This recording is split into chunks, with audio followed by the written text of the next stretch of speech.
Hello, everyone. Hello. God, terribly.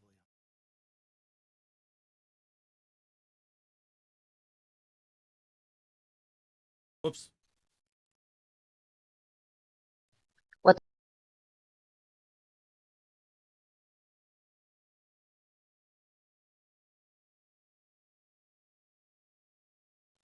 Hi. Hey, hey.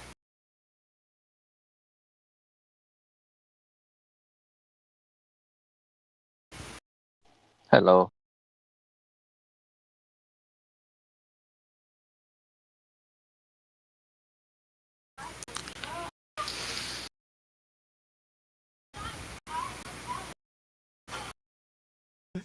All right.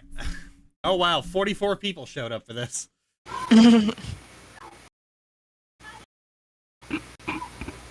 Jack, corner CD in the side. So, for the record, anyone who's currently in the patron server is going to be showing up here. You'll see their names on the side there. So we got Fruit, we got Melody, and we got somebody who hasn't set a nickname for themselves. So I'm going to set you a nickname. I'm just going to call you...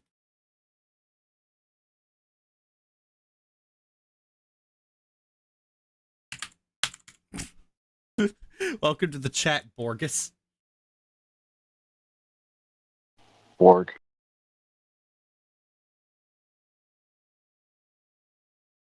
If you haven't set a nickname, then it truncates your username. Oh. I think I gave Melody the name Melody Testicle like a number of fucking things ago. Hey, Burb, for the record, you should know I am streaming. Yeah, don't worry about it. Okay. making sure Oh yeah. Honestly, I just haven't had.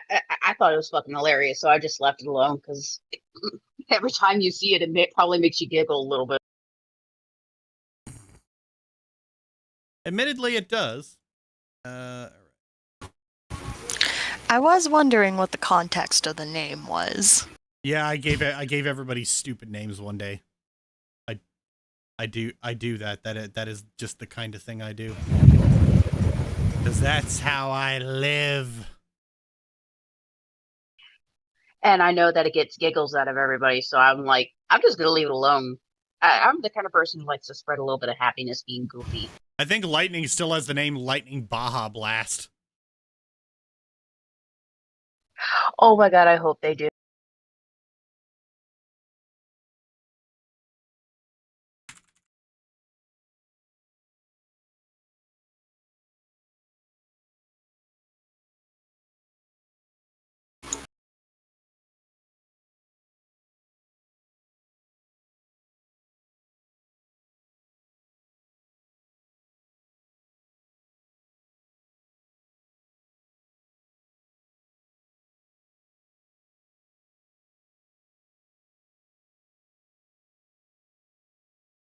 Yep. And I will Yep. be avoiding YouTube chat.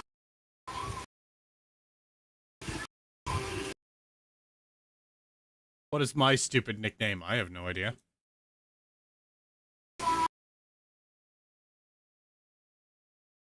My stupid voice sensitivity. Hang on. Just turn on push to talk if you're having trouble with that.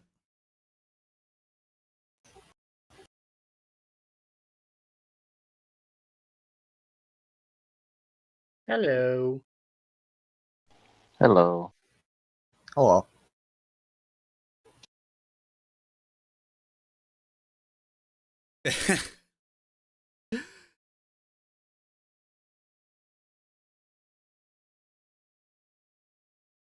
So, yeah. So, for those of you who probably remember, in October of last year, no, not last year, in October of 2023, so over a year ago, I posted a 6-hour Pokemon video that I had been working on for 2 years. And it did really well. It caught strays from the angry dumbfuck crowd, but it did really well. Of So course. I thought it would be fun to do like a commentary thing. Because the interesting thing about this video was just the simple fact that it had become just the, like, a lot of my critique was based on the fact that I had been marathoning. So there's a lot of stuff in some of those games that are like, you know, this would be real. There's a bit toward the end. This is the one that stands out. There's a bit toward like the end of the Gen 7 segment where I'm up against the professor, I want to say. Yeah, the professor. And he has a Magnezone that I almost one-hit kill, but he has Sturdy, and then he wipes me out with Mirror Coat. And I bitched about that so fucking much. And a lot of people were like, actually, that's really fucking clever in terms of like team building on the part of the developer for the trainers you're up against. That's actually really good. I was like, yes, you are right. But most of the game up to this point had generally been at random points. I almost one-hit a Pokemon. They don't have Sturdy, but they live on 1 HP anyway. And then they one-hit kill me. So this wasn't something interesting that had happened as a result of like fun gameplay. This was just more of the same. It's like on one hand, okay, actually challenging Pokemon, sure, but don't make the challenge when it bullshit happens over mechanics. and over and over again. Would you be playing the latest one? I probably not. I don't know. Anyway, let's get going. I'm going to play the video. I'm going to stop at points to offer commentary. Okay. Pokemon is old. Really old. You just won't believe how vastly, hugely, mind-bogglingly old it is. With the main series alone that spans 38 games in less than 30 years, it's unbelievably massive in scope. I mean, people say Kingdom Hearts has been going on a long time, but not counting remakes, that series only has 13 games, and when you really think about it, only 7 are required. Pokemon has been around longer. The 13-7-bit. I am more pleased with that than I ought to be. I first posted that second image of like all the Kingdom Hearts games plus just the ones you need to actually play. And someone was just like, "You fucking asshole." It is always like CD's DC director's commentary. Yeah. It's always funny to like anytime you notice something that counts up to 13 in this series. Yep. Yep.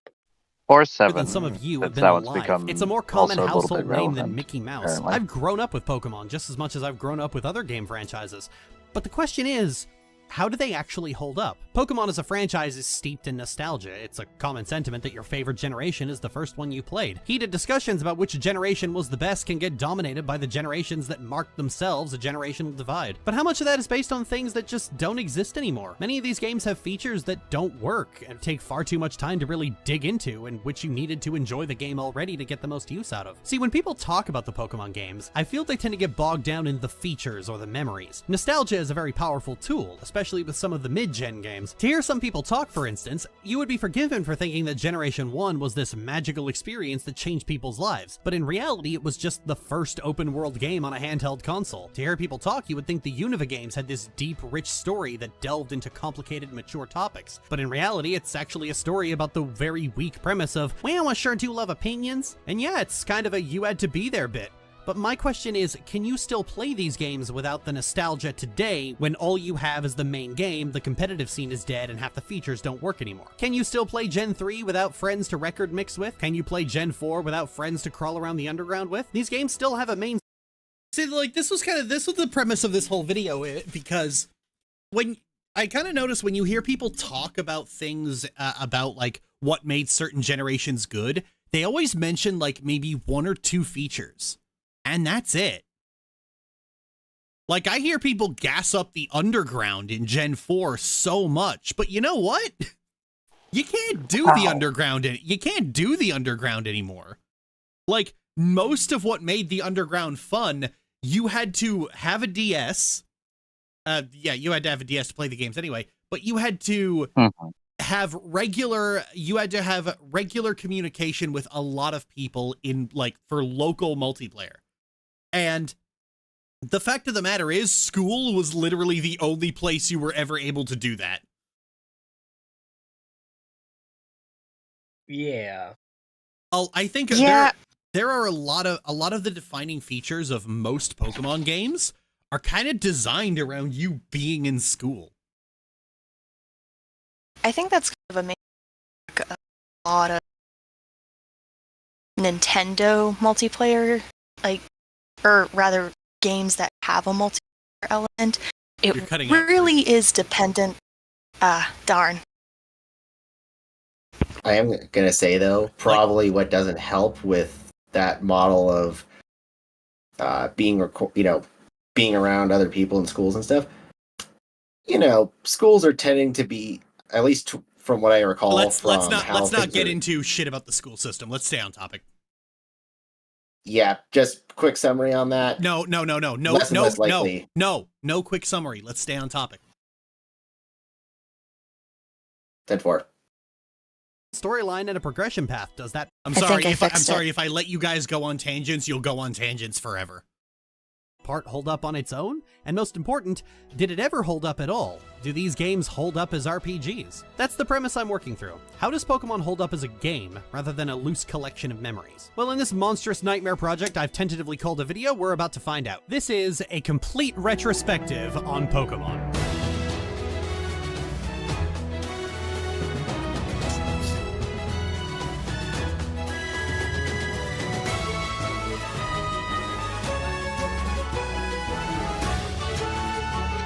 I love the designs of some of the later characters. They're so...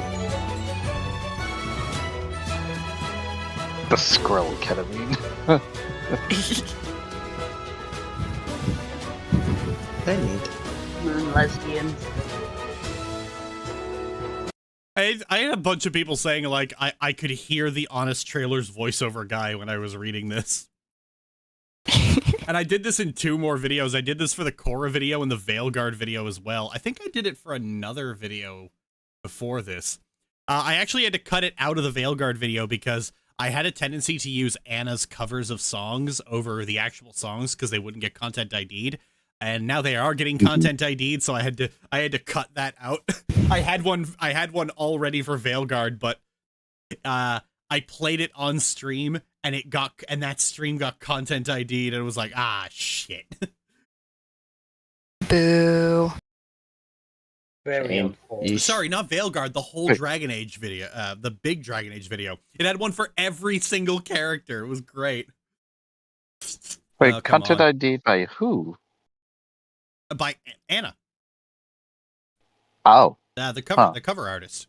And I'm gonna be honest, I saw that and I was just like, oh, she's on content ID now. Good for her.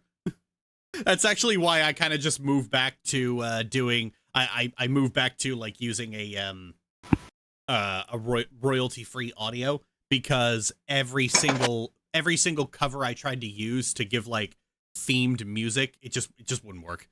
They're all getting content ID'd now. They're all moving up to the big. They're all moving up to the big leagues.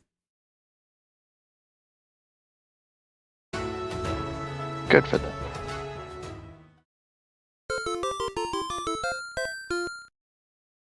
Making these thumbnails stopped being fun once I hit the 3D models. You kind of notice, because like you get to do it like when you're working with like the pixel art, it all fits in really nice. But then the 3D models come in and it's just, you realize how bad they fucking look. Oh yeah. I think I have them in their own. Ah, fuck. Open the right drive, Lily. Jesus fucking Christ. My tendency to misclick is outpaced only by my tendency to misspeak.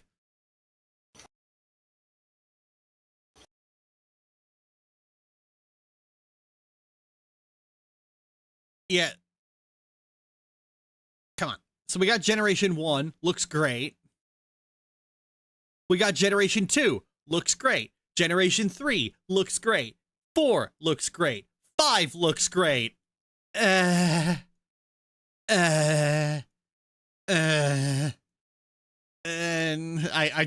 Oh my. I couldn't actually find model scans. I just had to use the art for everything except G for some reason.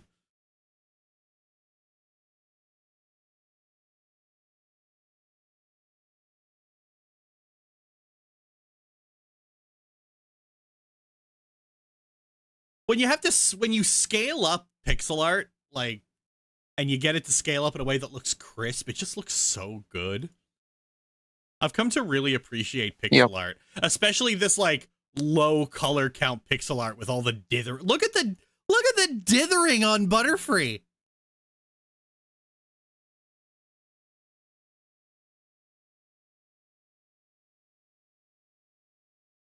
Okay, I feel kind of dumb. What does dithering mean? Oh, right. I should be streaming this to you guys. Yeah, I was gonna mention, like, I can't see anything Yeah. on this end. Sorry. I was about to Dithering ask because I means have that- it pulled up on YouTube, but there's a delay. Yeah. Yeah, I was like 3 seconds. I meant to do that. It was on my mental list of things to do, and I never did. The Gen 2 sprites are legit my fave. Yeah, somebody showed off like a Gardevoir Gen 2 sprite, and it was fucking amazing. Oh. And now I kind of hope there will be a ROM hack that eventually...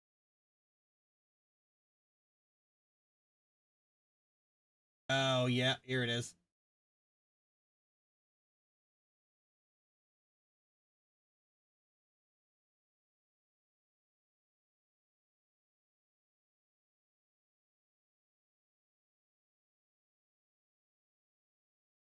Oh, it does look nice. Very pretty. Shiny.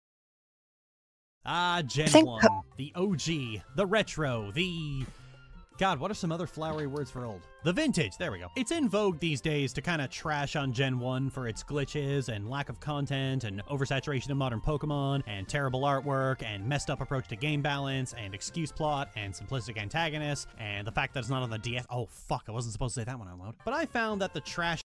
Okay. Hot take, but like you used to hear about them all the fucking time, but Gen 1ers have never existed. I am genuinely of the belief that Gen 1ers have never and will never exist. And I think Gen 1er came up around Gen 4 and 5. So I am of the opinion that Gen 1er is just anybody who has ever criticized the DS games. Because the DS games are the fucking sacred cow. Yep. Gen 1ers became the straw man. 1 second, I need I need water. I need the nectar. Like with the first ones to come. Cutting out again. Like with pancakes, the first one tends to come out a little bit weird. That's how it is to make pancakes. I agree with that statement.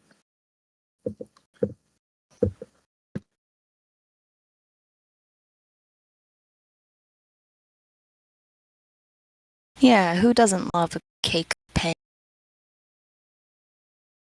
Fried I've never tried it. dough is yummy. Sorry about that, everybody. I need to change the filter in that Brita. Actually, since CD brought up Gen 1, has anyone else seen that video of the Gen 1 fan seeing a Spheal for the first time? No? I have not. No. 12-year-old me was once a Gen 1er because I said I like Bulbasaur more than Turtwig. Oh, yeah.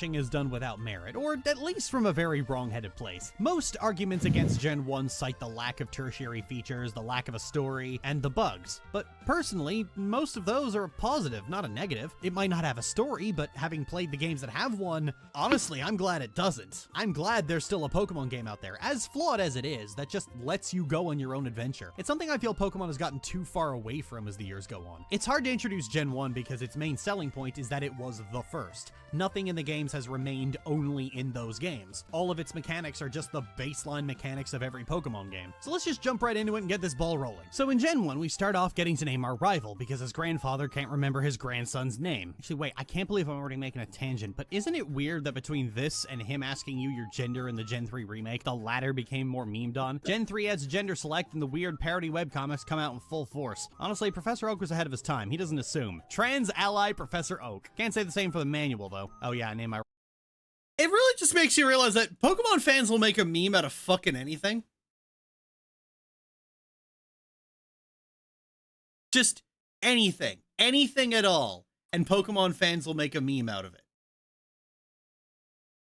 Literal bush. It's like the like bronies, like wearing out the chicken and tree jokes for years. Oh man. Professor Oak is a real one. The honest salty Pokemon fanbase. Just kidding.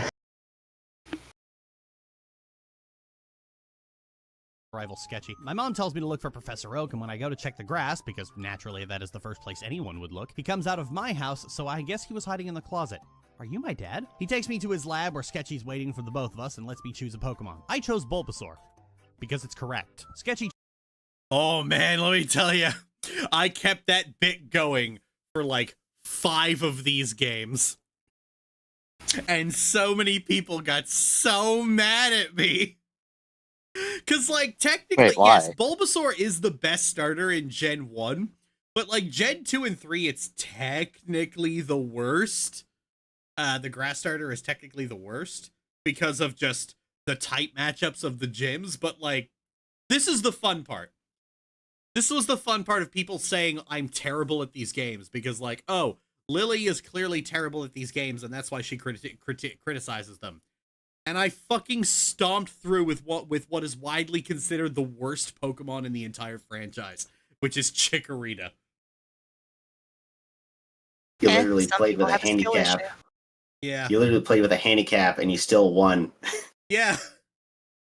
Like, people don't realize this. I have never done a normal playthrough of Gen 5. The first time I played Gen 5 to completion was my first attempt at making this video.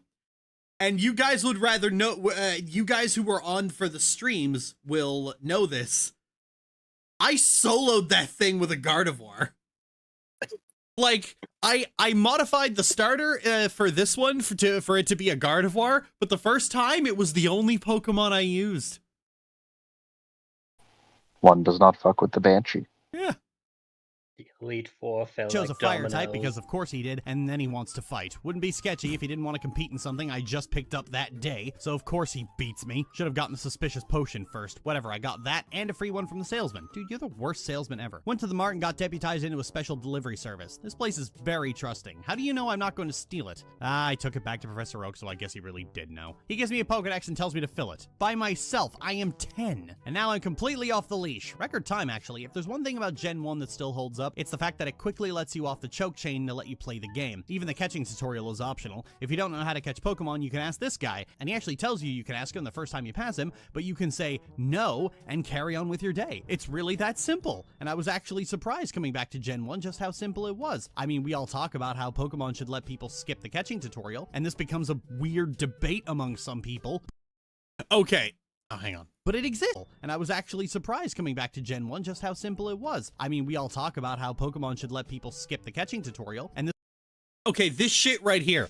This is so fucking stupid.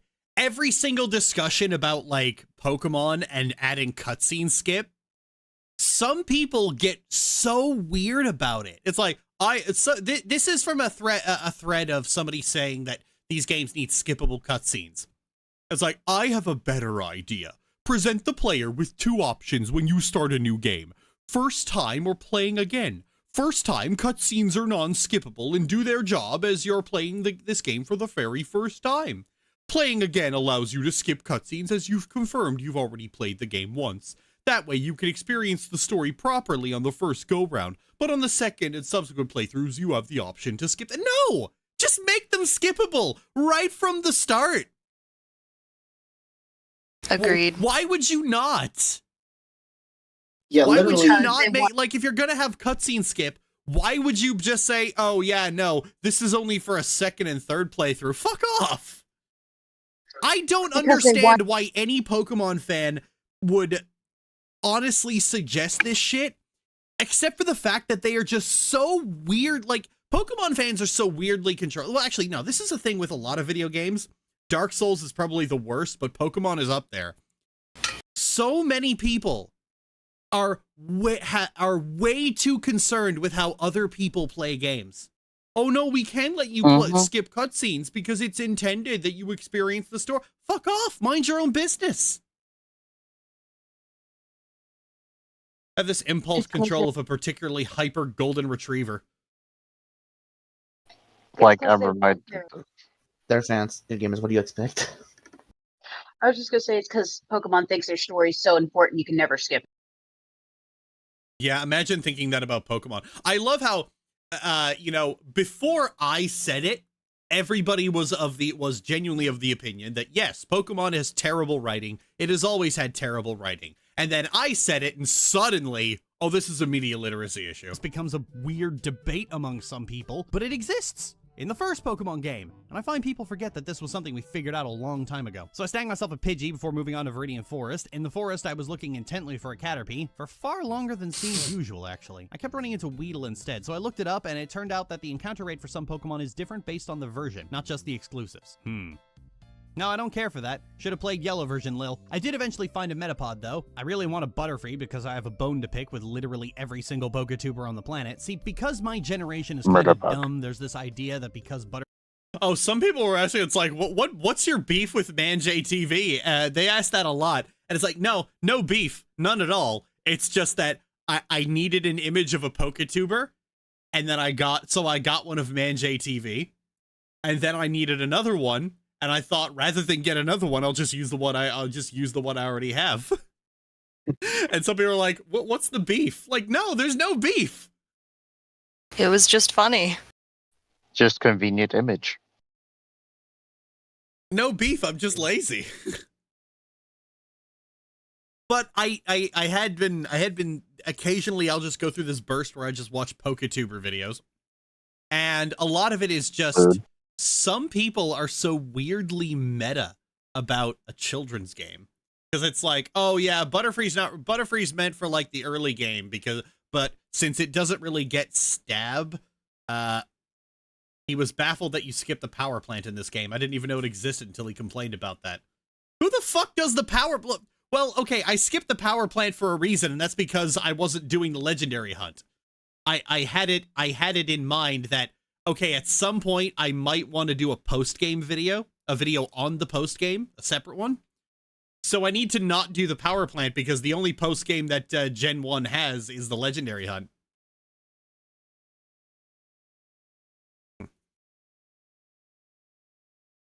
That's also why I skipped Seafoam. Okay, hang on. Why is he baffled that I skipped the power plant, but not baffled that I skipped that I skipped Seafoam Islands? That's actually also why I did that. Although, to be honest, I never do Seafoam Islands like properly when I'm supposed to. But anyway, a lot of PokeTubers are just like, oh yeah, you know, Butterfree's not good because it doesn't have a stab move. So? Here's the fun thing about any Pokemon game. There is not a single... every single Pokemon in the fucking game can take you to the Elite Four. People do fucking challenge runs of can I beat Pokemon using only a Slakoth, okay? You can use, hey, what are good Pokemon to use? Whatever the fuck you want. The only team building you need to do in the first half of the franchise is to make sure you've got somebody who can use some of the HMs. Yeah, I have a habit whenever I play Pokemon that I keep my starter with me just because I'm sentimental. Yeah. Like, I was just picking up Pokemon that I thought would be fun to use. Granted, that wasn't always a good impulse.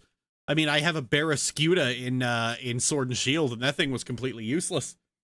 My team in Sword and Shield was mostly Obstagoon, Colossal, G, and Garbage Baby. The Gaby. Yeah.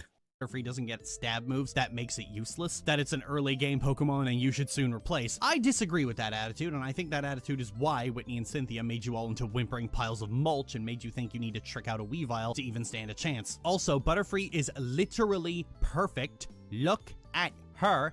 She is baby. Like, Butterfree is an S-tier Pokemon just off that face alone. Yes. Are you telling me your team doesn't have a mascot? How sad. It's funny, some people were just, like, some people gave me so much shit for being so weird about G. I am a lot weirder about Butterfree. Moving on to the first gym, and you know what? I kind of admire it. Brock even says at the start that his whole gimmick is defense, and unless you open with Squirtle, it's not going to be a straight one-shot. But there's something clever here. See, Brock's Onix uses Bide, a move that relies on taking damage, and it can very easily fuck you over if you feed it. A lot of people have pointed out that Bide is pretty useless because it gives the enemy an opening to set up status moves. But that's the beauty of it.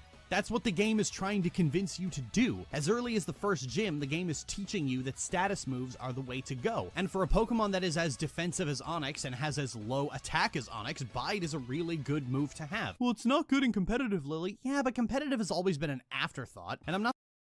It was always interesting. I always noticed that a lot of people kind of shit on Bide as a move because, like, yeah, of course Onix uses Bide. Have you seen his defense? It's fucking massive.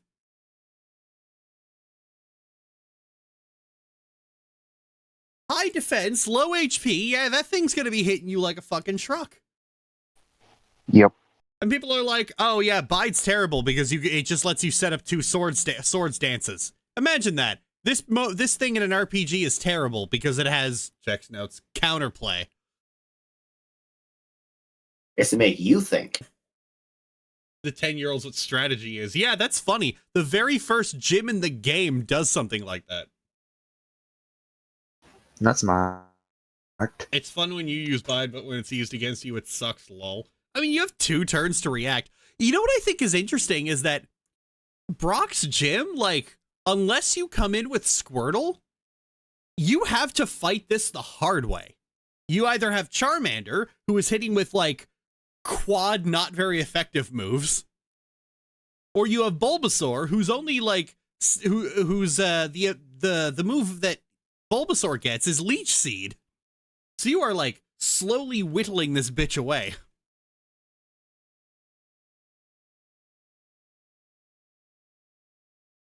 I don't know, I think it's neat.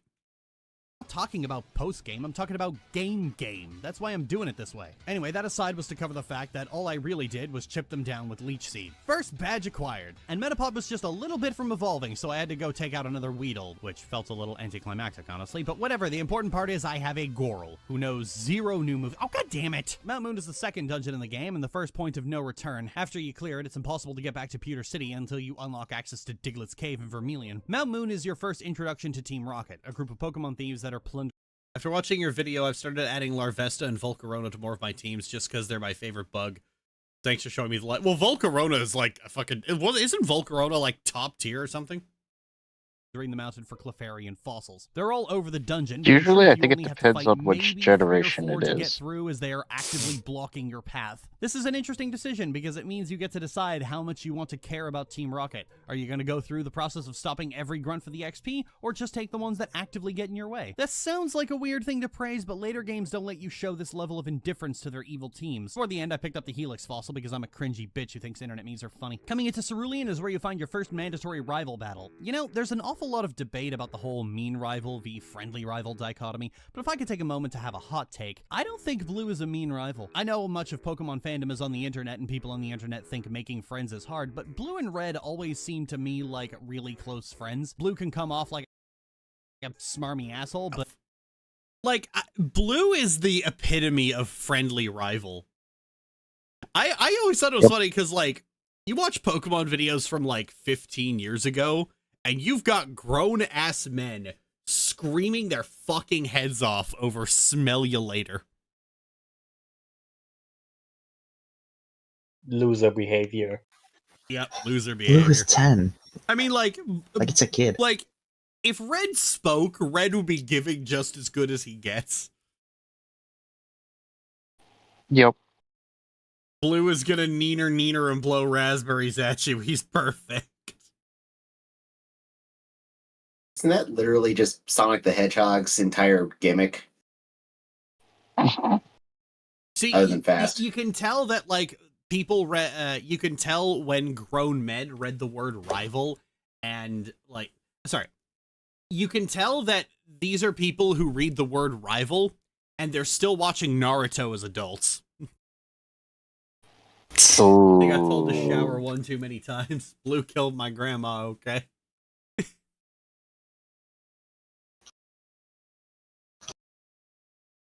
I mean, is 10. His dialogue always comes off more like good-natured slagging, like the two are always competing with each other, but in a fun way. I mean, his establishing character moment is effectively him saying, last one to complete the Pokedex is a rotten egg, and his catchphrase, smell ya later, is just see ya later with a different sense. And when you're 10, you think that's the height of comedy. And he's right, that is the height of comedy. Look at his actual dialogue in the game itself. He slags you off quite a bit, but never too much that it becomes unreasonable. He's a sore loser, but he talks to the player and gives them information like a kid going, hey, guess what I found? You should go check it out. I have no problem believing these two are friends. In fact, this is the most believable rival friendship in the entire series because the two of you are in competition, but it's clearly a friendly one. I honestly don't even know why the term rival even exists. Most people in real life don't have rivals, much like how most people don't have enemies. I know the cartoon wrote Gary as an actual bully and full of himself rich kid, and I think people let that color their perception of Blue as a character. Then again, I have also noticed that people on the internet today are extremely touchy in regards to someone else simply seeming pompous. Internet dwellers treat arrogance like it's the single worst sin imaginable, and so I'm not surprised a lot of people took it weirdly personally when Blue slags the player off.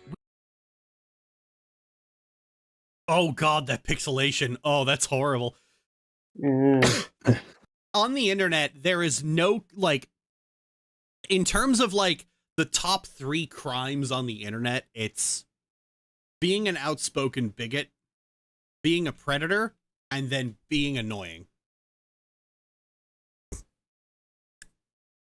Yeah, like, remember how many people just hated Rarity because, oh, the nerve. Okay. Please don't bring up My Little Pony. I'm trying not to have flashbacks. Gary is the Sorry, reason for how I people couldn't- treated Blue. Triple whammy. Yeah, like.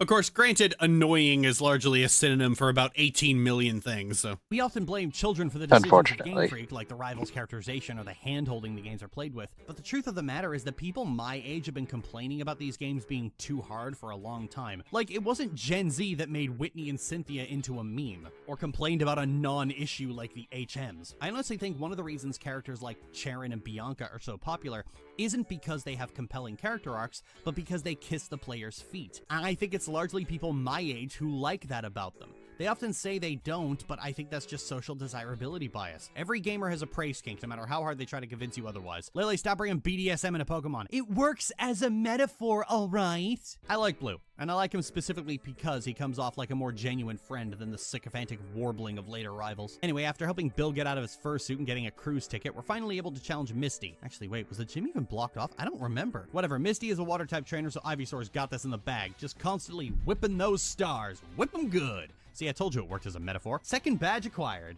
Vermilion City has only two things of note, the gym and the SSN. Oh yeah, also Diglett's Cave. The SSN is required to get to the gym, and it's crawling with optional trainers. You can just go right to your rival and the captain if you want, but I want that juicy XP, so I barged into every cabin and beat up everyone's pets like the completely reasonable person I am. I don't have a problem, fuck you. Now that I've cut, I can open the gym where— oh fuck, the trash puzzle. Nope, nope, nope, nope, nope, nope, nope, nope, nope, nope, nope. Oh hey! Oh hey! Okay, so I'm through the trash puzzle and I caught a Diglett, which means I win. Your X speed can't save you now. Third badge acquired. Now that I have the third badge, I can go north to Saffron City and then west to Celadon. Actually, no, I can't because the guard is too thirsty to let me through. What I can actually do is— it is utterly fucking ridiculous that like this is just like the ridiculousness of the Pokemon world. One, like, first off, why does a single city have a fucking border checkpoint? Secondly, why is the fact that the guard there is thirsty is the reason why children doing youth sports have to do what is about to happen here. go back to Cerulean City, take a roundabout route through this winding cliffside, go through a dangerous pitch-black tunnel, cut through a haunted oubliette, go through another underground tunnel, and then into Celadon. Just a small detour. I'd almost forgotten just how— this is just because Saffron City is a roadblock.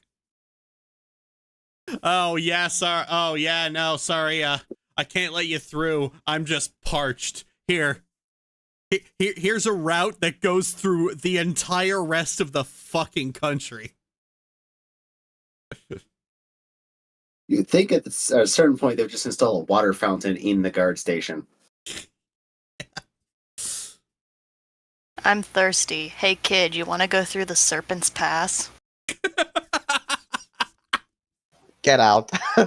Really, the mid-game is, after you leave Rock Tunnel, your next task is to go through 2 back-to-back rocket areas, 3 if you decide to hammer out Silphco right away. You can skip the rocket hideout by using a Pokédoll on Marowak, but for sake of this video, I, didn't. And going through the track of Team Rocket's hideout, then Celadon Gym, and then Pokemon Tower is not great. It's too many dungeons and cities with very little overworld to break it up. And this is only compounded by the fact that the next area after this is the very long and very interesting area between Lavender Town and Fuchsia City. Gen 1's biggest problem is that it's often unevenly spaced, and a lot of the major areas are clustered in Celadon and Saffron. It's a similar issue I have with Goldenrod in Generation 2. Too much is crammed in here, and you end up spending way more time in this area than you'd ever want to at any other point. I actually slammed out Celadon Gym first since Pidgeotto and Butterfree needed the easy XP, and since I was going to be in that basement for a while. Going to the game corner, you beat up the guard and dive into the basement for a series of moving tile puzzles, which, I don't wish to be melodramatic, are the worst fucking things in the game. Not because the movement itself is bad, but because it's so painfully slow.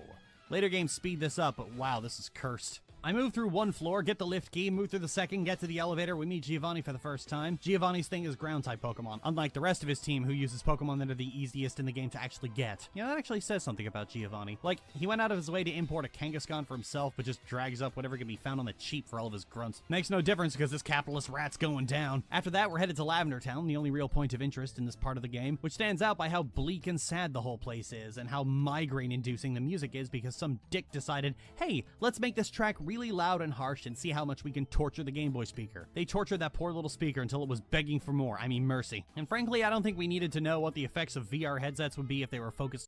Unironically, fuck Lavender Town. Fuck Lavender Town and its migraine-inducing music. Like, it's not even scary. It's just like, it's like if I blew straight into the microphone right now, which I kind of want to do. Oh, no. But okay, Lavender Town music is awful, but the Pokemon Tower music is awful plus 10.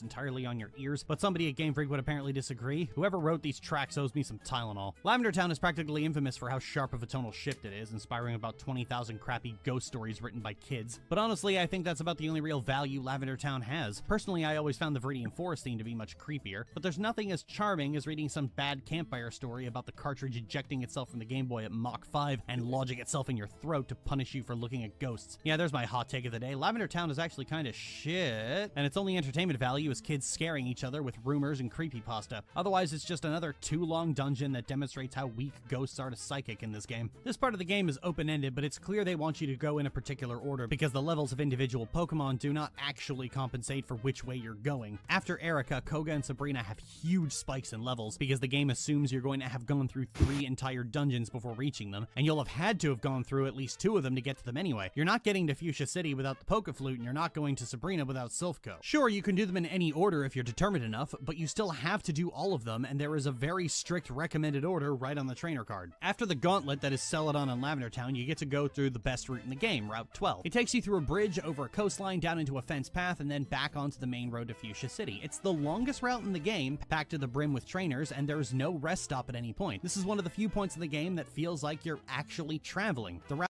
Oh yeah, honestly, I know for some people it's like a weird thing to bring up, but like that whole stretch on like the Silent Bridge and down that entire route toward Fuchsia City, unironically, best point in the entire game.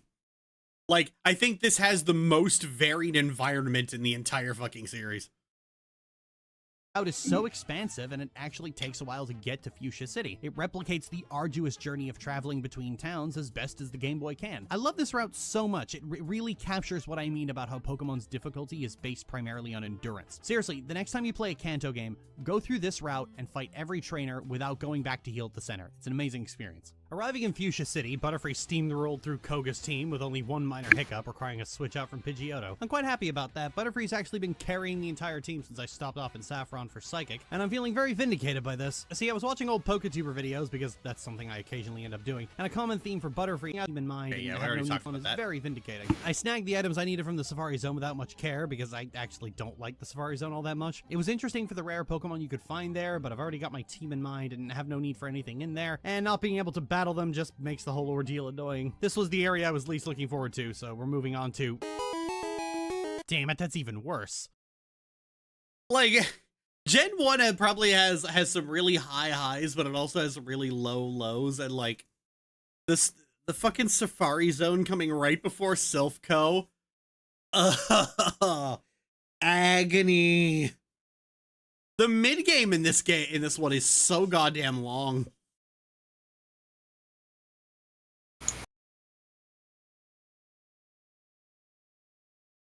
There's a problem in Saffron City in that most of the city is on lockdown until you clear out Team Rocket from Silphco. And I'll be honest, I think Silphco is the worst area in the entire series. It is a labyrinthine dungeon that you have to use these extremely awkward teleporters to zip from room to room until you find the card key, and it's an intense maze of locked doors, teleporters, and just the worst kind of rocket fights in the entire damn series. And I am including Gen 2's radio tower in that, oh my fucking god. If you know exactly where to go, or cheat it and look at the map like I did, because fuck this dungeon, it's not long, but if you don't, like most people don't, oh my god, this is arduous.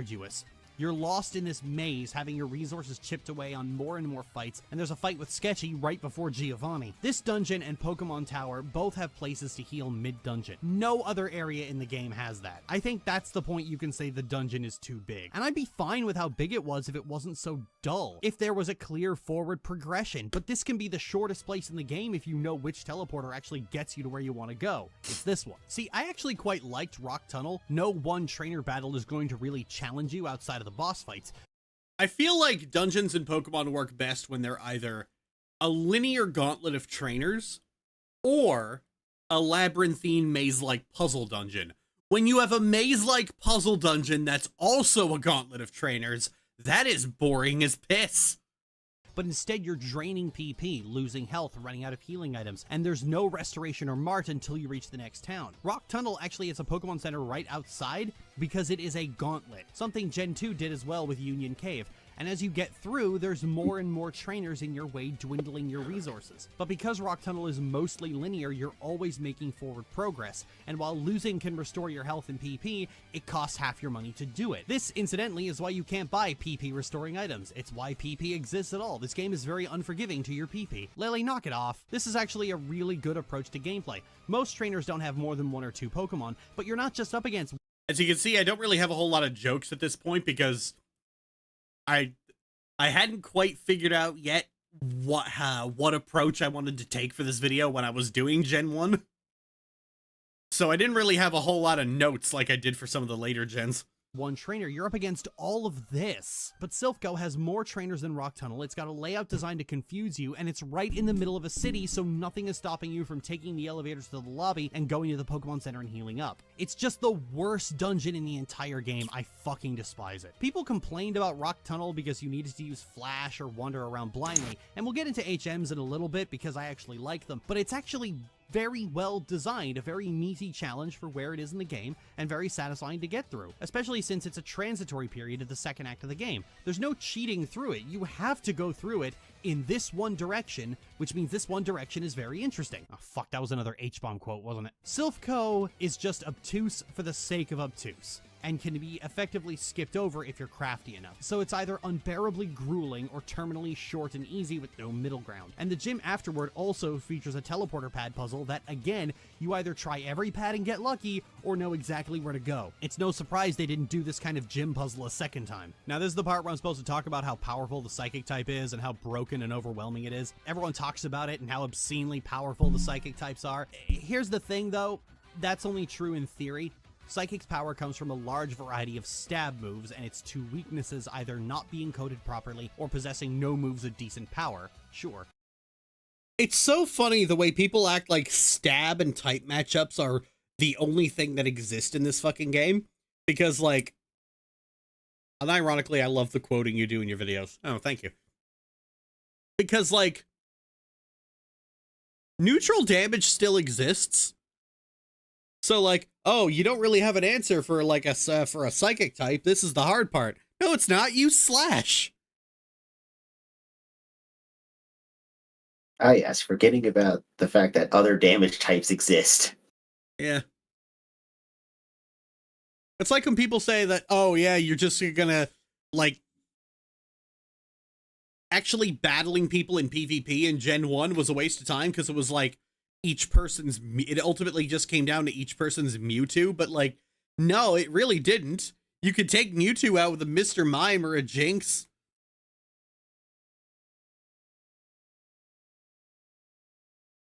Or hell, you could take Mewtwo out with a Persian.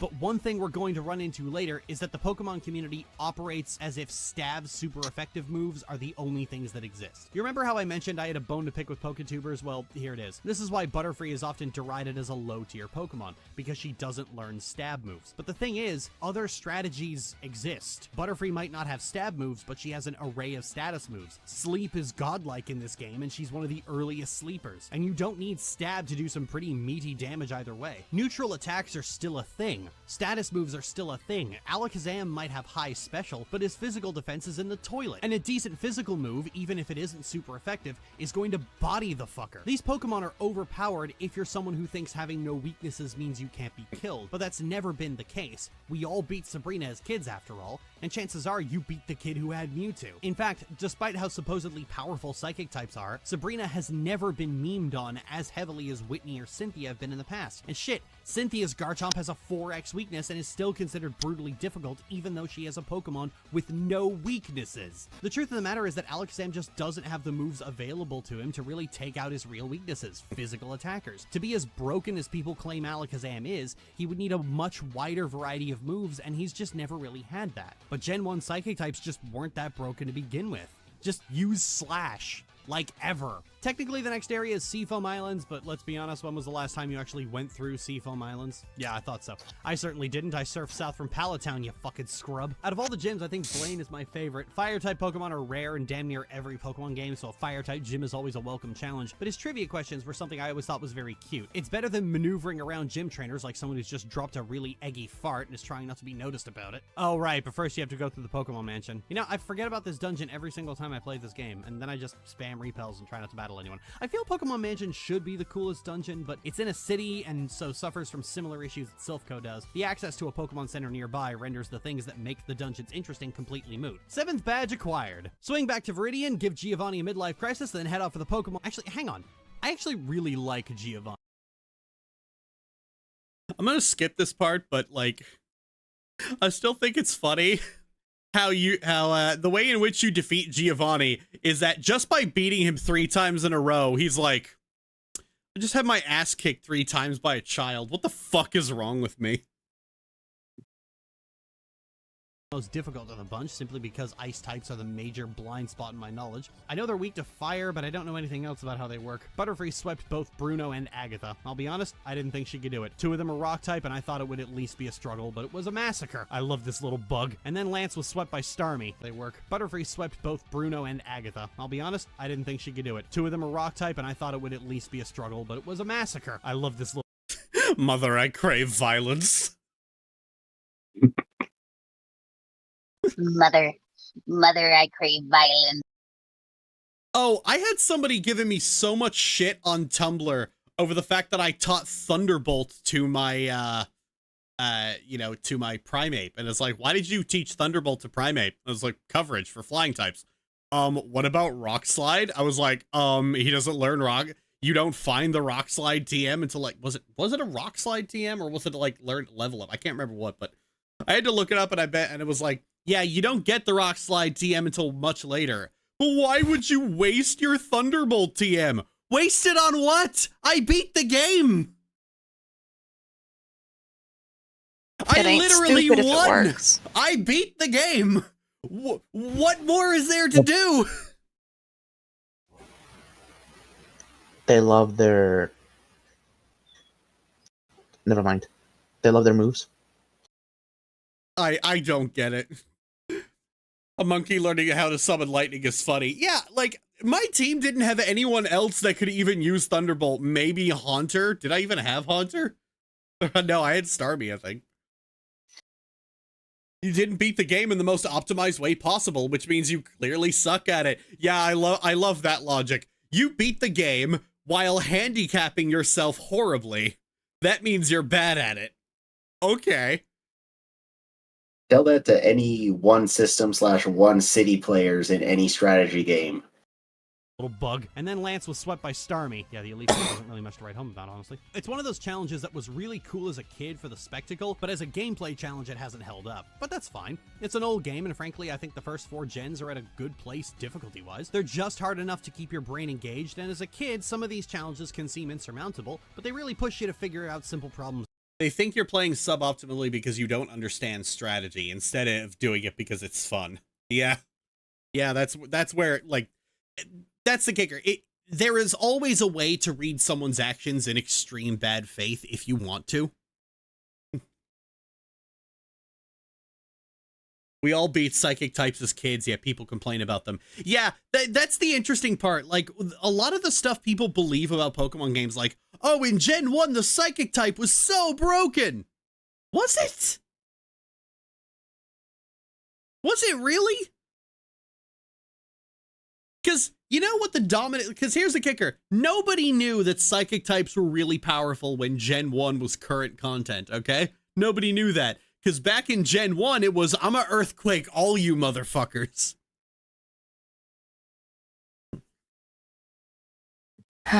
Remember when playing games was for fun? Oh, yeah. Like, no joke, unless you're going over someone's Nuzlocke like Pokemon Challenges does. If someone does a video on the Pokemon series and you're going to fuss over their team building, you are the epitome of a fucking loser. Like, unironically, like, there's touch grass and then there's get out there and touch some dick.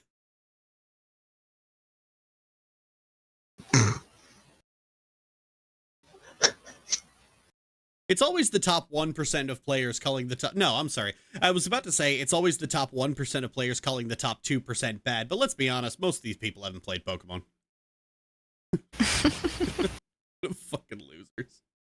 Like, I'm sorry, why, out of all the things to be sweaty about, why are you sweaty about Pokemon? In your head, which is something kids need to be constantly exercising. It's good for them. Moving on to Sketchy, it was a mostly okay fight. Again, the spectacle is what made it matter, but his Alakazam did get off a cheeky little reflect before I knocked him out, buffing his team against physical attacks, which was uncalled for. In fact, he did knock out more of my Pokemon than I was prepared for. His Executor in particular was a stubborn little bitch. I really wanted to take out his last Pokemon with Butterfree, but alas, it was not meant to be. But Starmie pulled through for me and it was all good. We're all good. And that's Gen 1. All in all, I think it still holds up. Any ranking of the generations, and I am going to rank them at the end, really ought to have Gen 1 play smack dab in the middle. All the usual obligatory praises about being the trendsetter are one thing, but the real thing that keeps me coming back to it is freedom. Generation 1 is in this weird position with Gen 2 because they're both very free-form games. Starting from Gen 3, but really picking up speed in Gen 4, Pokemon became more linear, more JRPG. Game Freak started to get very pushy. They wanted to start telling you how to play instead of letting you play on your own. The games were more railroaded, more insistent on directing you. Mechanics would be removed for seemingly no reason. Some people claim this started in Gen 6, but it really picked up steam in the DS games. Generation 1 doesn't have this problem. Because the cartridge wouldn't hold enough data, there's no story getting in your way, no pushy attitudes from the devs getting in your way, and just no annoyances. The annoyances in this game mostly just come from roadblocks. I'd forgotten just how padded the mid-game truly is, something I never hear anyone talk about because everyone just focuses on the features, which is what I find is the problem. This is why I wanted to do it this way. I want to focus on the gameplay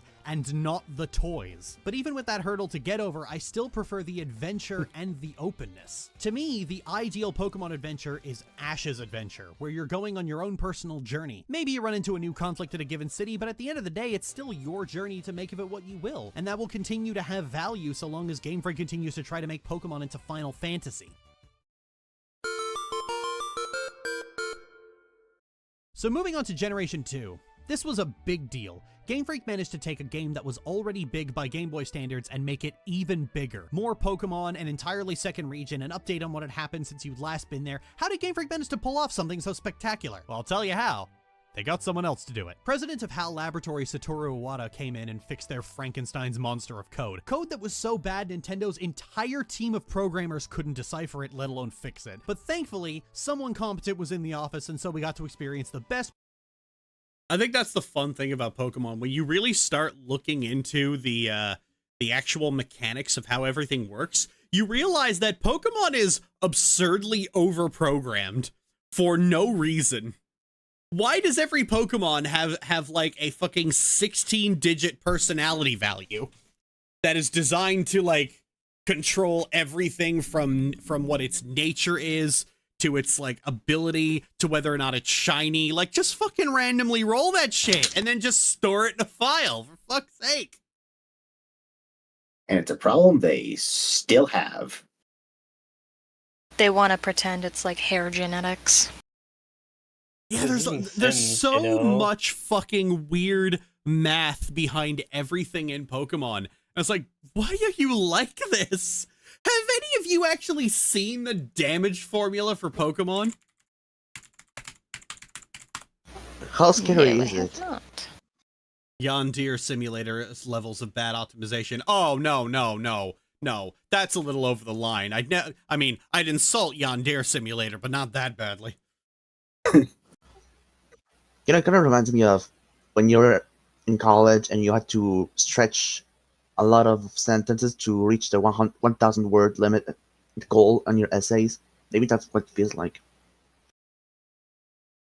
But with code, which really is not what you want to do with code.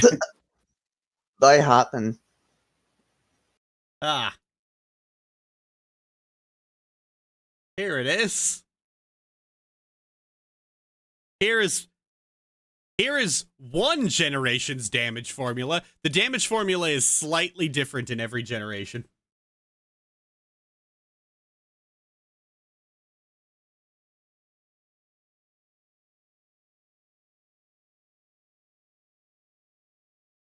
What is that? Oh, hell no. Why does it need so many times once? Why was Gen 2 the punching bag?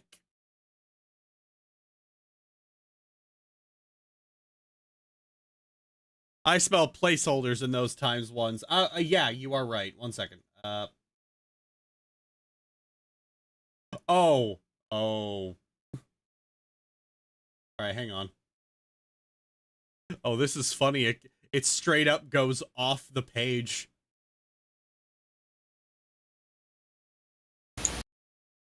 Oh no. I can't even fit it in the frame.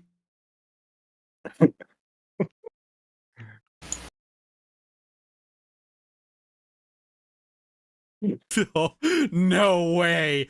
Damage calculation of Pokemon is ridiculous. Expand.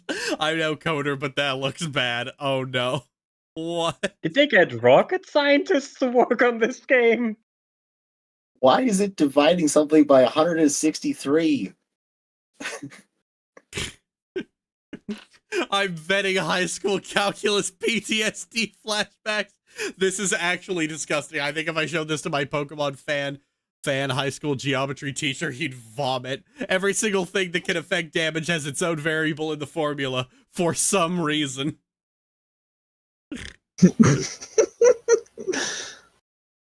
Oh, I didn't even show you the one that has some factor called Glaive Rush.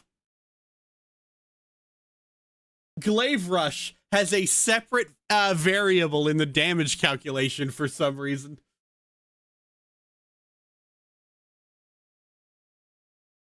Oh, this is why. Glaive Rush. The user throws its entire body into a reckless charge. Attacks from opposing Pokemon during the next turn cannot miss and will inflict double damage. That's why Glaive Rush has its own variable. Yeah, fine. Like, I think at a certain point, like, just yeah, boy. It's like, hey, should we maybe have, like, the game just check certain things before? Nah, we'll just cram it all into the damage formula. Pair of Game Boy games to ever exist. Or are they? Let's dive right in. Right from the start, the forced tutorials are slowly creeping their ways in, because when you tell your mother you already know what the Pokegear is, she just explains it to you anyway, but in a way that suggests she's asking you to show her how to use it. She's sneaky, that mother of mine. Anyway, I chose Chikorita, because it's correct. Bulky Pokemon do really well in these early games, and Chikorita gets early access to Reflect and Synthesis, two very potent moves. Reflect especially because 3 out of 5 grass weaknesses are physical, and so Reflect neutralizes their damage. Couple that with Meganium's naturally high defensive stats, and you have a good all-rounder Pokemon. The introduction for Generation 2 is a lot... Yeah, that's the fun part. Yeah, oh, grass has 5 weaknesses. Cool. It can neutralize 3 of them. And I think what makes people bitch about Chikorita is the fact that Chikorita is not a sweeper. Chikorita doesn't sweep. Like, Meganium is bulky. It's a tank. It's not a sweeper. It's a tank. And you have to play it like a tank. But people try to play it like a sweeper. And of course, like, I think Reflect might just be straight up be my favorite move because it's so useful. Longer than Generation 1 was. Not only do you have to walk farther, but there's just more dialogue overall. We talk about Pokemon games becoming handholdy as if it was some major shift, but as you're going to see, each game slowly becomes more and more directed and structured. After all that, I fight my rival, go back to name him. Now, I think Silver is one of the less interesting rivals. He's just an edgy, sore loser who slags off everyone around him and talks about how great and strong and special he is, all the while getting bodied every time you see him. He reminds me too much of Hop, just with a worse attitude. He's a loser and an edgelord. Actually, since I'm here, when you first beat your rival, he says, "My name's question mark, question mark, question mark." And I want to know, when you first played this game, did you name him question mark, question mark, question mark? I mean, technically that's his name. It's a weird fucking name, but it is his name. In the remakes, they changed that to you seeing his trainer card and not specifying his name, but here, your parents never even gave you a chance, did they? No matter, I'll correct that mistake. I'll give him a name that suits the pathetic loser he truly is. So I named him Kyle Ron. On round 29, I snagged a Caterpie, which would also become a front runner of my team, like the last time. And in fact, I set the challenge for myself that I was going to beat Whitney with only a Butterfree. I also snagged a Geodude because I feel like having a rocky girl on my team. I never used Geodude before, this might be fun. The first thing I did in Violet City was head right to Sprout Tower. It's the first major dungeon, and it's actually a pretty good one. Like with Rock Tunnel, it's a fixed linear path to your destination with plenty of trainers and wild Pokemon, so it's an endurance test rather than a puzzle dungeon. But like the Rocket Hideout in Silphco, it's located in a city, which means you can always double back to the Pokemon Center. This is something they keep doing, and I wish they would stop. Actually, compared to Sprout Tower, Violet's gym is kind of a pushover. Seriously, stop putting dungeons in the middle of cities right next to the Pokemon Center. I mean, most of my Pokemon were injured and fainted, but I didn't lose. Chikorita and Metapod handled most of them until Geodude came out to finish off Pidgeotto. First badge acquired, and Metapod evolved. And now I have a Murder Bug, who I will feed the souls of my victims. Heading out to Union Cave, Butterfree's bloodlust proved unquenchable as she slaughtered every last Pokemon and trainer who got in my way. Geodude, on the other hand, she wasn't having as good of a time, but I needed to level her up because the next gym was a bug gym, and bugs don't like rocks. I would know, I tested this theory very thoroughly as a child. This is where the railroading gets a little ridiculous. The process for Azalea Town is talk to Kurt, clear out the well, beat the gym, do the Farfetch quest, then move on. And they really want you to do it in that order. They not only put a rocket grunt blocking the way to the gym, but also the well until you talk to Kurt, who knocks him in and falls in himself. But Kurt's broken his hip and therefore can't help. It's almost like diving headfirst into a well isn't a smart decision, but that's just my opinion. And so I have to clear it out instead. The rocket grunts use mostly poison types, so Butterfree and Geodude got this. The rocket fights in Gen 2 are actually the least interesting part of the game. There's one stretch later that goes on for far too long where it's nothing but rocket fights over and over again, but this part right here is just a taste of how dreary it is. Team Rocket was interesting when it had Giovanni, but seeing them sort of beaten down and looking for their leader is just odd. Team Rocket was a criminal organization. They were exploiting Pokemon for money. If the group fell apart, just join another one. Why are you sticking around looking for Giovanni like he's your dad? See, part of what made Team Rocket fun was that they were a very real... They want Crime Daddy back. Come on, baby, it will be different this time.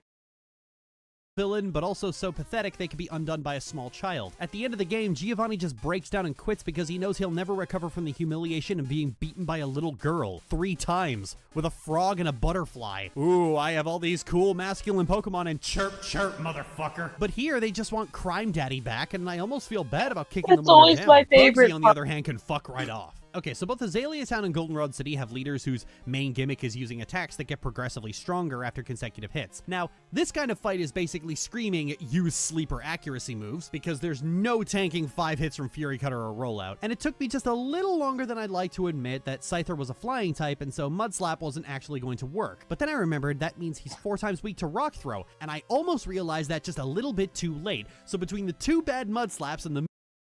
You know, it's interesting how, like, I never hear, when people basically bitch about how bad I am at this game, they never bring up the fact that I tried to hit a flying type with a ground move twice in a fucking row.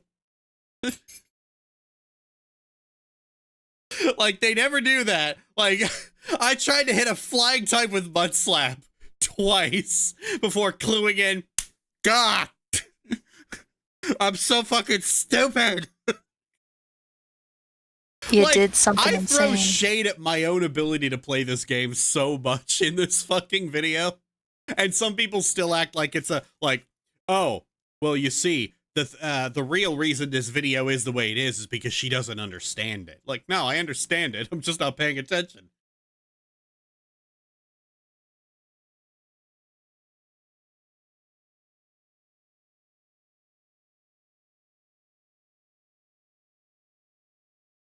missed Rock Throw, he got up to 4 stacks of Fury Cutter. If I hadn't hit that last one, he would have one-shot everyone on my team. This has been a certified Lily Orchard bimbo moment, because I'm 30 and somehow a game for children is getting one over on me. Second badge acquired. Anyway, then you have your first real fight with your rival, and I crushed him with Butterfree, whose bloodlust was sated. For now. And I take back what I said before. Kyle Ron isn't one of the less interesting rivals. He's the worst fucking rival in the entire damn series. I fucking hate this kid. See, in Gen 1, you and your boyfriend have a good dynamic. You playfully slag each other off, but there's affection and competitive spirit there. Gen 2's rival just shows up, rants about his strongman rhetoric, loses to you, and then overcompensates. And he never gets any better unless Pokemon is easy to zone out and even fall asleep on. Yeah, see, that's kind of my issue with, like, the later games, because the later games, they're always, like, brain dead easy 95% of the time. And then they throw the occasional fucking, then they throw the occasional brick wall at you, and it's like, by that point, you're already zoned out and you ain't paying attention. You're like, wait, I'm dead? What? Yep. Silver's a debate streamer. No. Silver's a reaction streamer. you go way too far out of your way to find the special events with him, which I never did because I don't care about his redemption arc. He's just this obnoxious burden every time he shows up, and I resent the rest of the fanbase for fixating on him and acting like he was the best rival. Acknowledging you mentioning your faults is not enough. They need to be vague to avoid people actually trying to look into the timestamps.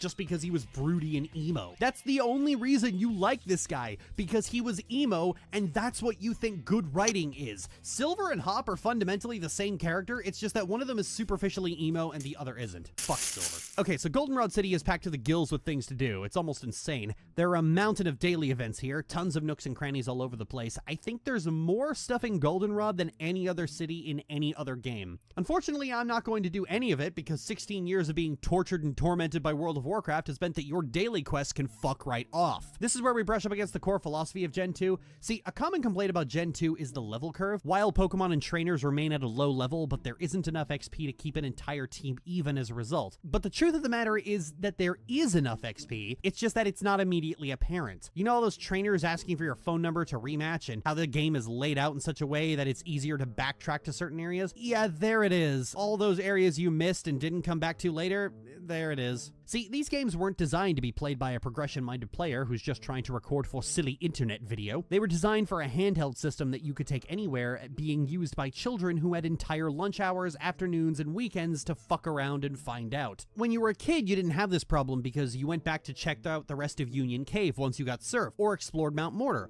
or explored the ruins of Elf, or looked around at all those extra areas hidden away wondering what could be down there. As an adult, you already know the progression path and you follow it religiously. And the thing about Japanese open world games is that they don't really lose sleep over whether or not players miss anything. So there's plenty of extra paths to find, and the game isn't really all that bothered if you don't. Most of the caves, especially Mount Mortar and Dark Cave, are completely optional. You know, sometimes I wonder if there's a correlation between this, my generation complaining that the XP curve is fucked, and modern Pokemon games leading you by the throat through every single possible site and being terrified you might miss something. Where was I? Oh, right. So I smashed through Whitney with Butterfree, and Butterfree's thirst for the blood of the living has been sated.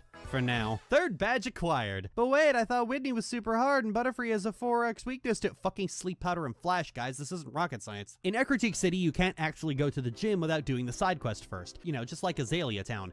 Like, fucking half the gyms in this game have some side quest you have to do before you get the badge. Good lord. The side quest this time is to go through the burn tower where I found Kyle Ron, who is looking for a legendary Pokemon, but decides to take it out on you when he can't find one. Dude, come on, take a chill pill. Anyway, of course you crush him because he's a wuss, and then you fall down a pit. Worse even, he mocks you for it, but the Pokemon he was looking for was right down here. Kyle, quit being a little bitch! Your dogs are down here! Anyway, now that the dogs are gone, the gym leader will finally go back to his post and do his fucking job like he was supposed to. Great concept, huh? Anyway, I opened battle with Togepi. That was a false start. I switched to Butterfree and mowed through his first few Pokemon because some world-class intellectual game freak decided to... I still...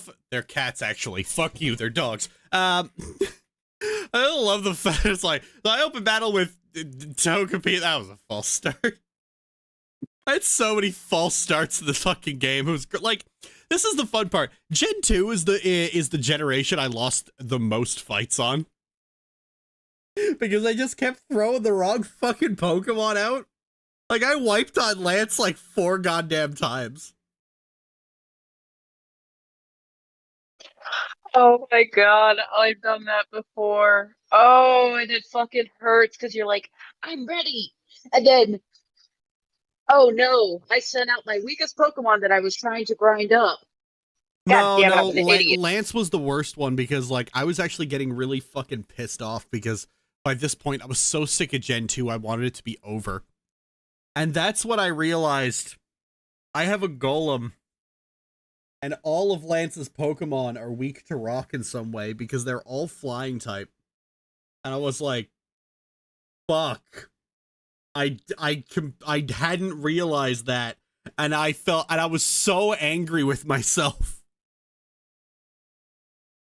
I blitzed through Lance after that point, and I was like, I sat there fucking making myself angry for no fucking reason. I'm not putting that in the video. I'm so sorry. Because here's the I'm so kicker. I sorry. do not play Pokemon games enough or religiously enough to have the type chart memorized. I did way back in Gen 3, because that was I did competitive and tournament stuff back in Gen 3. But, like, because it was Gen 3, it was local tournaments, like, in the fucking municipality I grew up in. And on 3 different occasions, I was in a tournament that, where, like, the winner moves on to, like, something else. Now, this was, like I said, this was Ruby and Sapphire, okay? This is before we figured out what EV training was. This is before breeding for perfect stats was a thing. This is before any of that existed or was, like, a big meta game, okay? I remember little CD in her Canadian Pokemon Cups, yeah. I actually remember when EV training became a thing, and that was when I stopped doing competitive, because it's like, I'm not fucking doing this. Fuck this. I couldn't be bothered. But before then, it was actually really cool. People just brought their teams that they went through the story with, and that they'd gotten to, like, level 100, and that was it. Now, 3 of those did actually have, like, larger tournaments they were feeding into. So, like, 3 of them, the winner would go on to one that covered all of Atlantic Canada. And then the winner would go to one that was, like, all of Canada. That was pretty cool. But I actually got to the final one in 2 of them. But because my family was dirt poor, we didn't have the money to travel for, like, a game that was run by, I think it was run by Wizards of the Coast, now that I think about it. We didn't have the money to travel. So I got to the final, and I just told the other guy, I can't travel for anything, so it doesn't matter who wins, you're going forward anyway. And it ended up being, like, the most chill, relaxed one ever, because, like, that guy was like, oh, I've won no matter what. The board game company, yeah, they ran a bunch of stuff. The Wizards of the Coast have, like, those guys are, like, the basis for every tabletop game ever. Yeah. Like, they are the guys who support all of that, and now they've gotten into video games, so that's even better, because those guys are like, we are good guys, and we want to give this type of gaming so everybody can enjoy it, everybody can. Well, that's how it used to be. Anyway, Melody, tangent. Anyway, but yeah, so, like, that was probably the most relaxed bit there, because, like, it's like, oh, I'm going ahead anyway. Well, we don't really have to try. We'll just screw around and have fun. I've never actually played any Gen 2 games. I played Gen 1 and Gen 3. Oh, this was Gen 3. This was Gen 3 I'm talking about. I actually still have, like, I ended up transferring her up to Heart Gold, but I still have my copy of Heart Gold. It has the same Gardevoir I used in those tournaments.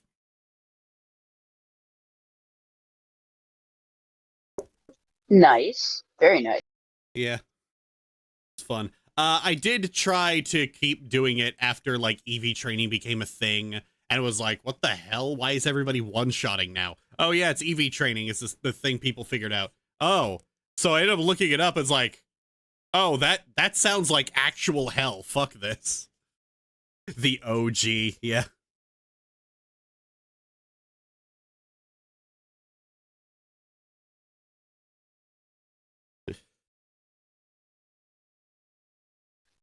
No, thank you. Guys, No, thank stay on topic. I shouldn't have let you go on that Wizards of the Coast tangent. I'm sorry.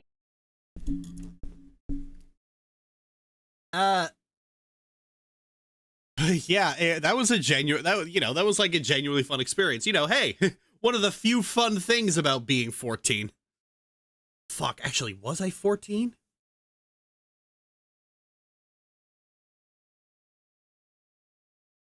No, I think I was 12. I was like 12. Yeah, I was 13. Sorry. Yeah, I was 13 when that was going down.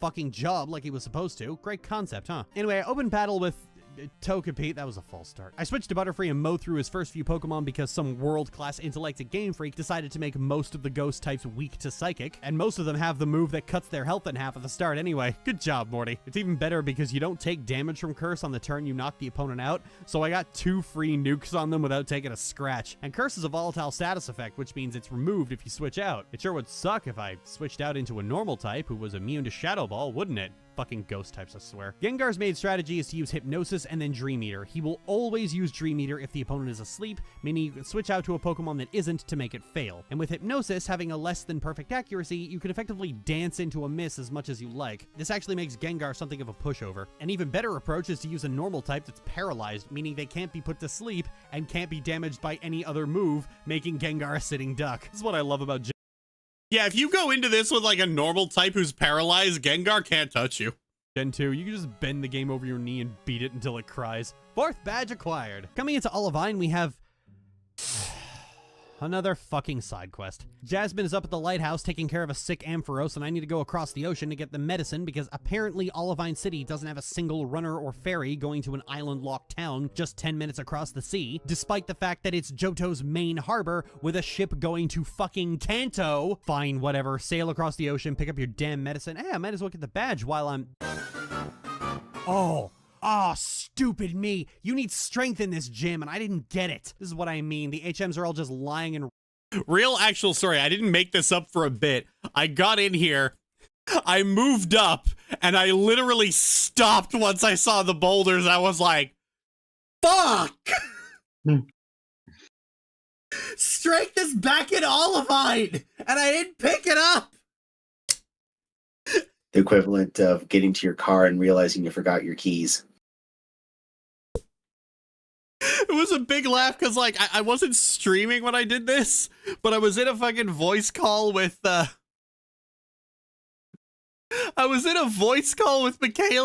and I stopped, and I just went quiet. And it's like, sweetie, and I went, I don't have strength, I have to go all the way back to Olivine. And the kid, she just goes, oh no! And I had to do the fucking walk of shame all the way back, because you need the badge here to use fly. So I had to surf all the way back, go get it, come back again. Oof. Oh Comedy. my god. It wasn't even something I staged for this video, because I know I don't show myself doing the walk of shame because I didn't record the walk of shame. Why would you record the walk of shame? It's a walk of shame. But I had to go all the way back, grab it, teach it to a Pokemon, go back and fucking go back to Mahogany Town. It's like, Mahogany. or Seeing Wood. I don't remember which one this is. Oh my god.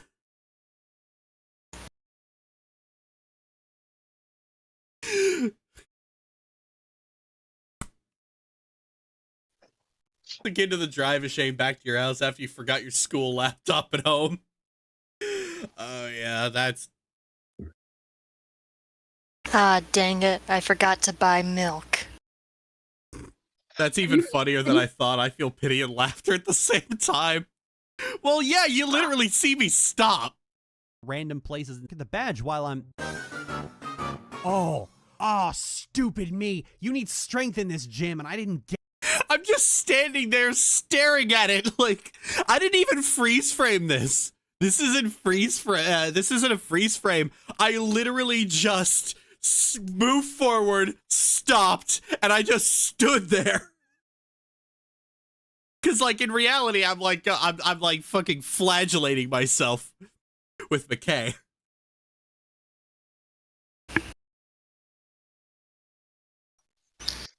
all of us have not gone someplace and missed the one thing we were planning on getting there, and then get home and realize, fuck, I forgot the one thing I actually went to the place for. Now I got to go all the way back to get it. Or just save it for another day. That's how I usually am with my prescriptions. Because they're at the grocery store and I Lily, get sidetracked. you forget something? Yeah. Get it. This is what I mean. The HMs are all just lying in random places in cities, except for Waterfall, which you just find randomly in Ice Path. They really wanted you to explore. You get to a new town and they're like, crawl over every single building. And you know what? I Yeah, I didn't. think I'm gonna And have now to I call have it to do the the night fucking here because I'm walk of starting shame to all the way back to have trouble Olivine. keeping my eyes Got it. open. Now Y'all we're have a back good properly night. this time. Most of Chuck's Pokemon are fighting type, which means Butterfree gets to sweep again. Oh, that's not good. It's alright, Togepi's got it, and Primeape is down. I sent out Bayleaf against Poliwrath, but I kept getting stuck in a loop of sleep, Mind Reader, and sleep again. Wake up, you damn plant dog! Switching out wasn't good either, because Poliwrath... Unironically, the best gym battle in this entire fucking series. It's like, Mind Reader, Hypnosis, Mind Reader, because like what Mind Reader does, it makes the next move you use guaranteed to hit. Again, Hypnosis is not a 100% hit move. So it's just Mind Reader, Hypnosis, Mind Reader, Hypnosis, Mind Reader, Hypnosis. And you just get stuck in that loop over and over and over again. And like, you'll use an Awakening, and then he uses Mind Reader, and you're like, next turn, I'm going back to sleep again. Genuinely fucking, because like, at that point, it's like, okay, how do I get out of this loop? You have to just sit there and figure it out, and I love it.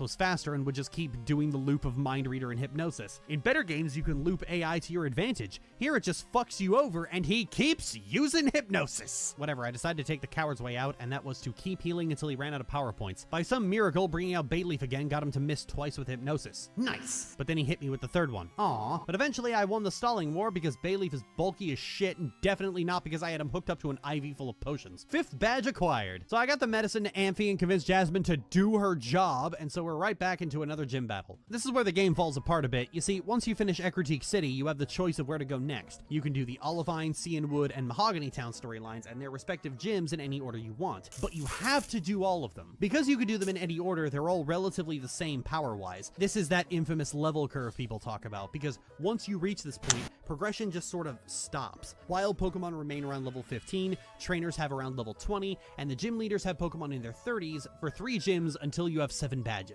Outside of Red, very few battles in this game feature Pokemon higher than level 50. As I mentioned earlier, most of the XP is found in the daily and weekly events and the trainer rematches, but the entire system is extremely inelegant, and it means you have to wait until the next day to actually do anything. This means you don't have to do much grinding for a full team, but it also means that if you're not doing those daily events, you're going to fall behind very quickly because wild Pokemon just flat out aren't very high level. And if you're only using your starter for everything, you're going to be criminally over level. With all 3 gyms all having the same level range, that gulf is only going to get bigger and bigger. You're either overpowered, stuck grinding, or stuck waiting. All of this is only compounded by the availability of Pokemon. More than half the Johto Dex isn't available outside of the post-game, either being locked to Kanto, items you get from Kanto, or areas you can't access until you've cleared Kanto.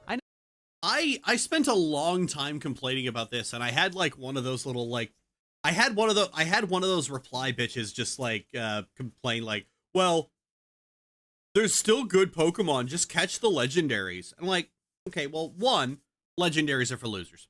And for 2, that's not my complaint. My complaint isn't that there isn't good Pokemon. My complaint is that the fun and interesting Pokemon that I want to use are inaccessible. Like, come on, man.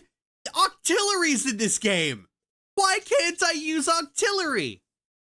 You know, like some of the really fun Pokemon like Octillery and Heracross, they're either not in the game or actually, no. Heracross you can get early on. Do you want to know how you get Heracross? Oh no. What do you need to do? Don't remember. All right, one second. Headbutt. Use headbutt on trees. Oh, hang on.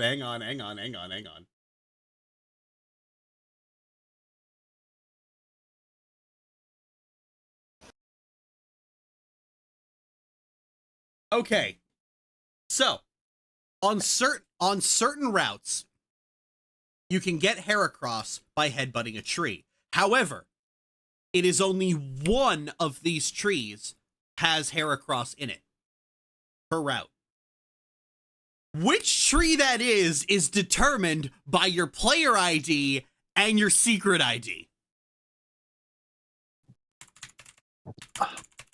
Oh dear. So this is where that fucking bullshit started. Yep. Watch this. This right here is the headbutt tree finder. So let's take the trainer ID that's right here in here. Let's go 27814. And we'll pick Route 31.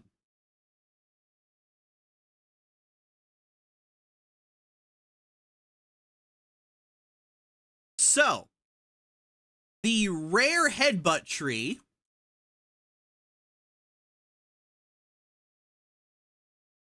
is here, here, here, here, here, here, here, here, here, here, here, here, here, and here.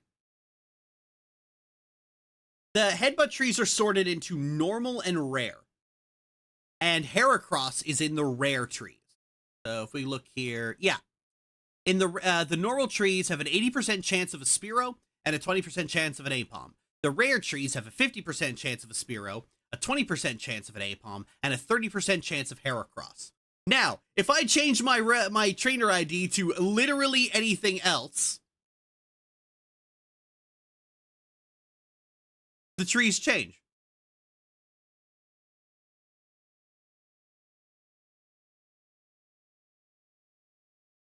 So you're telling sweet me... llama, it could be one of the unreachable ones. Yep. So here's one, here's one, here's one.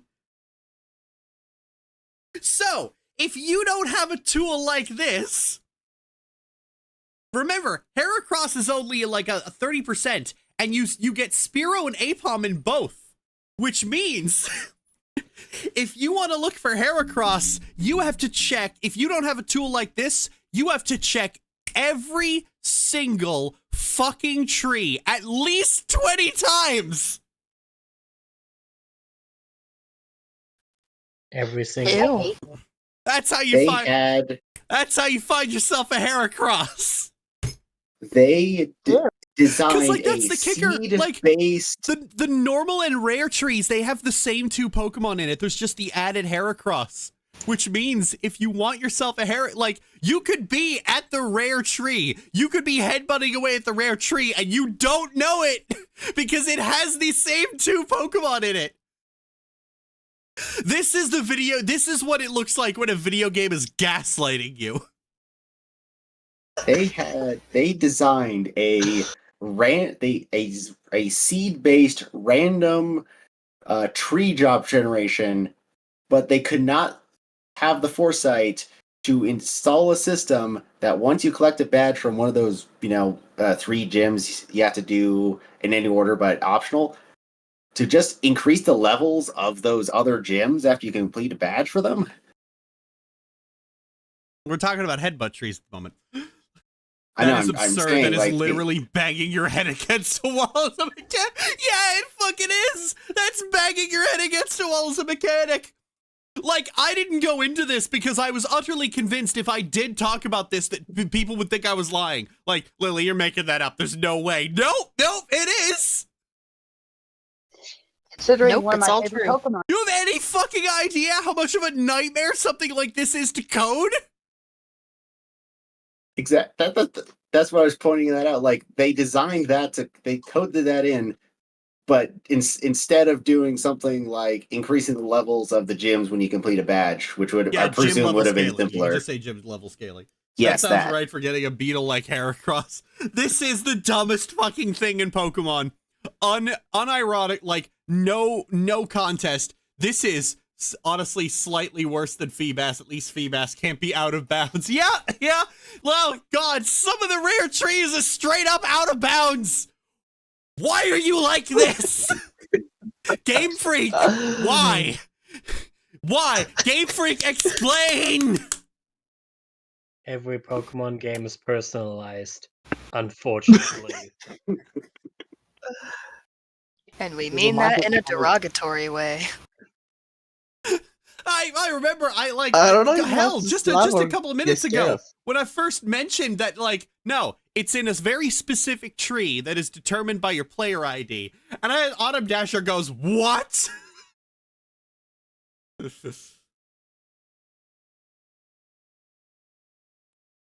Munchlack honey trees are like this on steroids. Game Freak showing why they're called freak.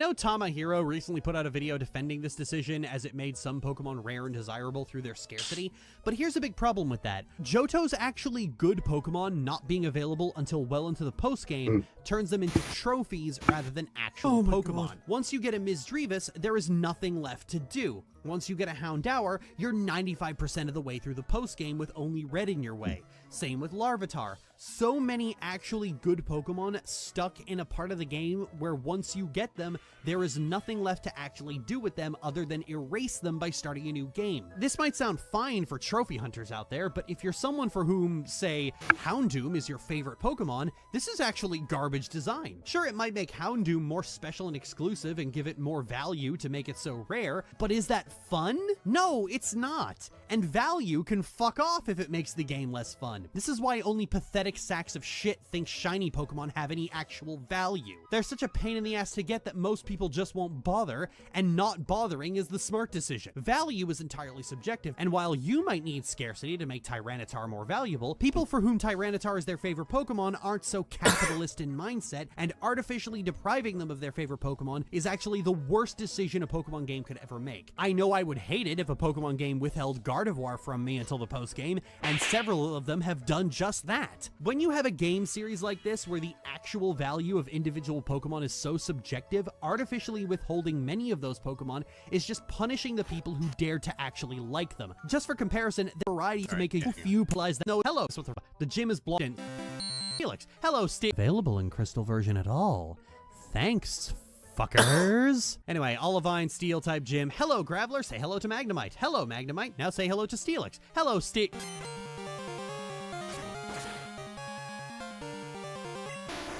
Oh, that's not good. It's alright, Bayleaf's got this with Reflectant. You know, sometimes I really don't like you. It's alright, Mantine's got it. Good job, Mantine. 6th badge acquired. Getting into Mahogany Town, there's a problem. The gym is blocked off until you complete the Underground Rocket Dungeon, which first requires defeating the shiny Gyarados at the Lake of Rage. This sets in motion the worst— Baby, tell us which tree Game Freak made you headbutt for you to like shinies.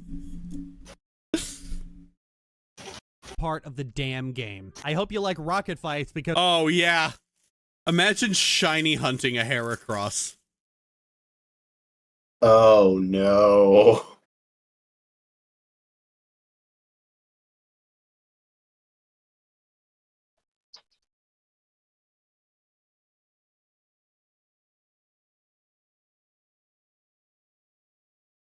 because there's nothing but them for the next 2 hours. You gotta go through the rocket hideout, and then after you get the 7th badge, you have to trek through 3 different dungeons in Goldenrod City filled with samey, boring rocket fights, 2 of which are just the radio tower split into 2 parts, and fucking Christ, this sucks. Compared to the later games, it's not as egregious. I'd rather go through this than the 70 billion plasma encounters in Gen 5, but it is clear to see where Game Freak is picking up their bad habits. Cards on the table. Some people like the more involved JRPG plots Pokemon has had since Gen 4. People gas up Cyrus and N as the best antagonists the series has ever had, but I fucking hate these two. Pokemon's storytelling hasn't gotten better over the years, it's just gotten wordier. It takes more text to do the same thing, and those bad habits start here. So Lance attacks a human being with a fully evolved dragon.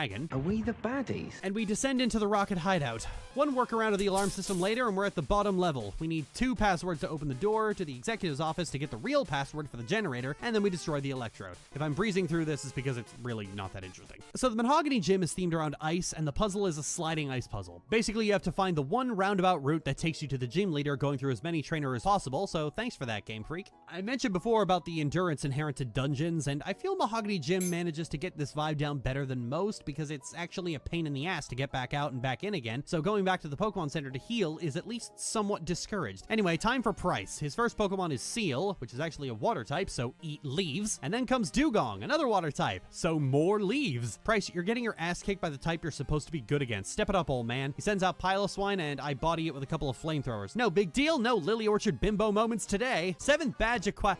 Oh, shit.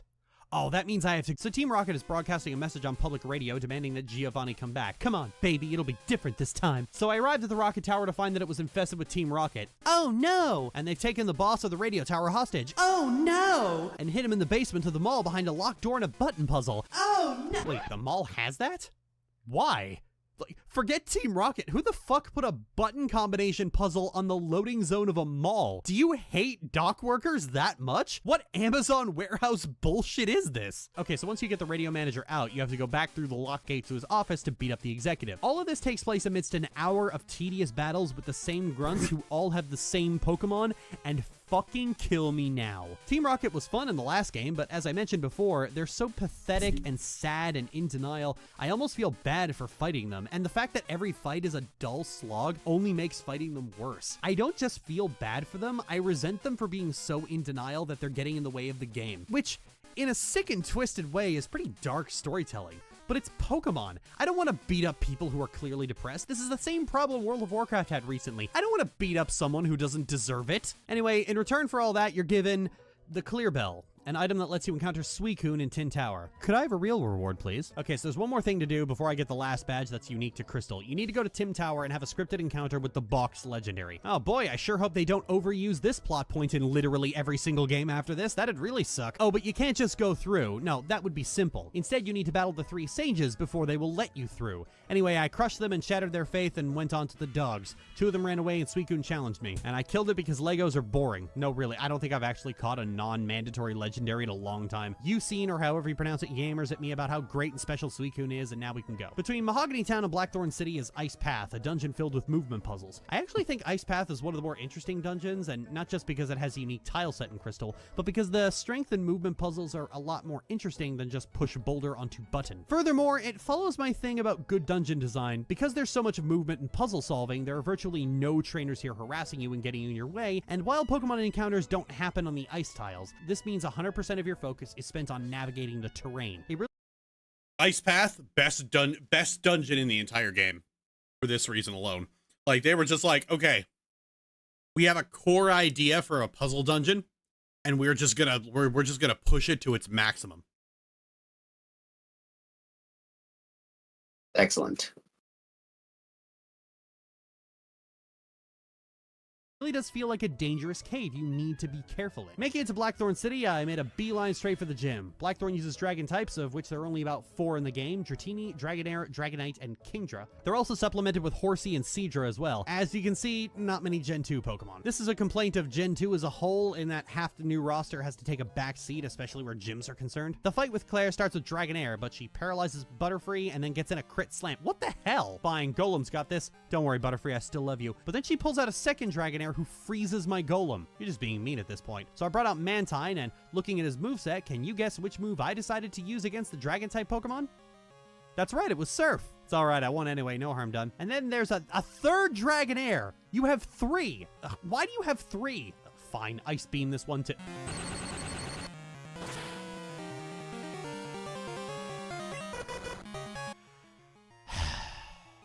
Whatever, Iron Tail, I don't like this gym. Claire sends out Kingdra, who is super bulky and gets hooked up to an IV full of hyper potions, which means I lost. I really don't like this gym. Tried it again, made better decisions, and managed to win. But, Claire won't give me the badge because she thinks I'm still not ready for the Pokemon League. She says I have to talk to the Dragon Elders and take a little U quiz they made before she'll give it to me. I really don't like this gym. The Dragon's Den...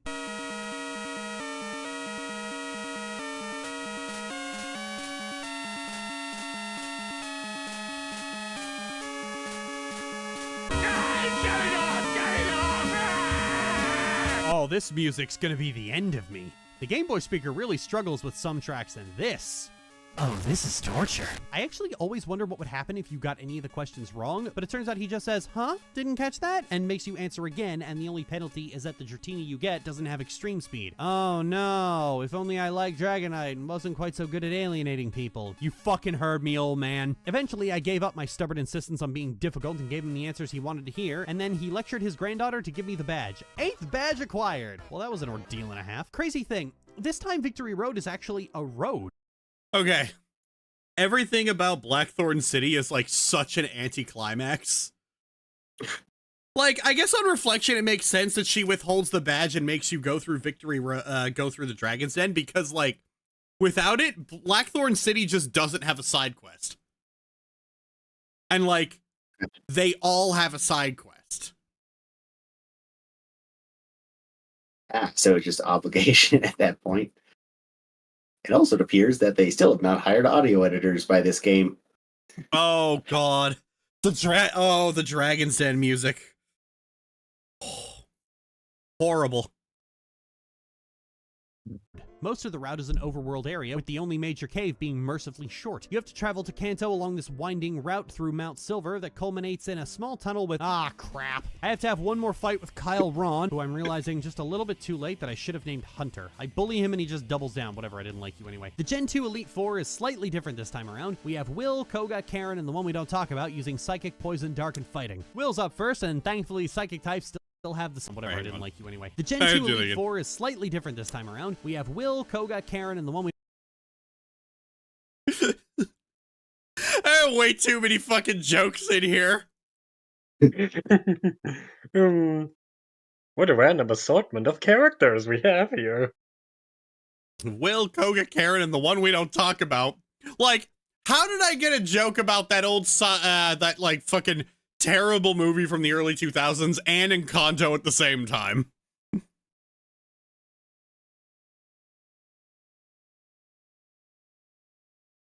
That person there looks vaguely familiar. I have no clue who he is. It's Sacha Baron Cohen. He was in the other one. Borat.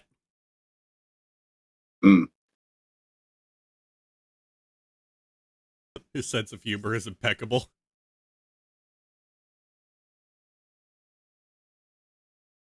And then we don't talk about using Psychic, Poison, Dark, and Fighting.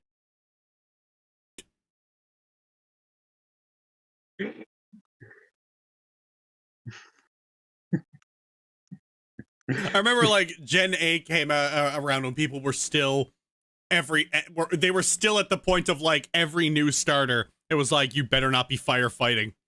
And somebody made a joke of like all of them getting a fighting type when they first evolve. And then in the second one, they're just fighting. Everybody kung fu fight.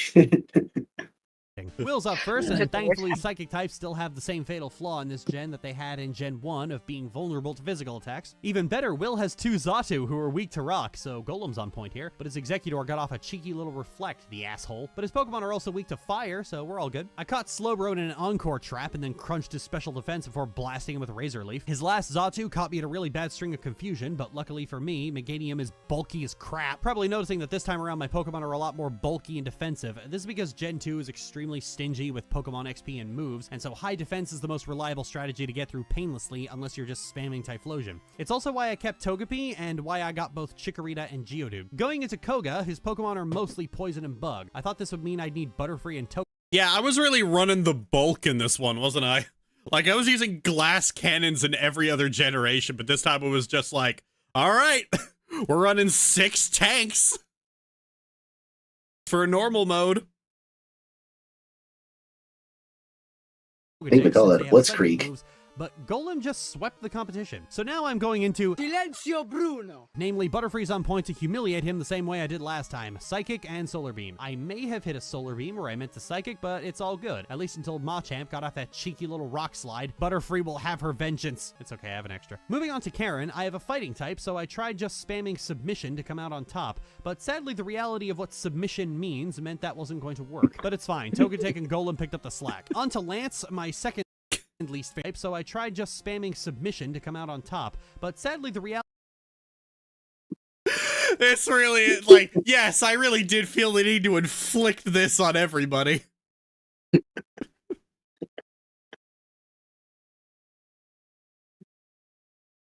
The edited on image just makes it better. Of what submission means meant that wasn't going to work. But it's fine. Togetic and Golem picked up the slack. On to Lance, my second least favorite champion. This fight can either be really hard or really easy, depending on how you've played so far. The thing is that Lance is a Dragon Master, but his Pokemon are more Dragon in vibe than in type. He has 3 Dragonite, who all have different elemental moves for coverage, a Gyarados, an Aerodactyl, and a Charizard. This obviously means you can't ice your way to victory. It doesn't work. Pause for effect. Instead, you have to rock your way to victory, because all of his Pokemon are weak to rock type attacks. I'm serious.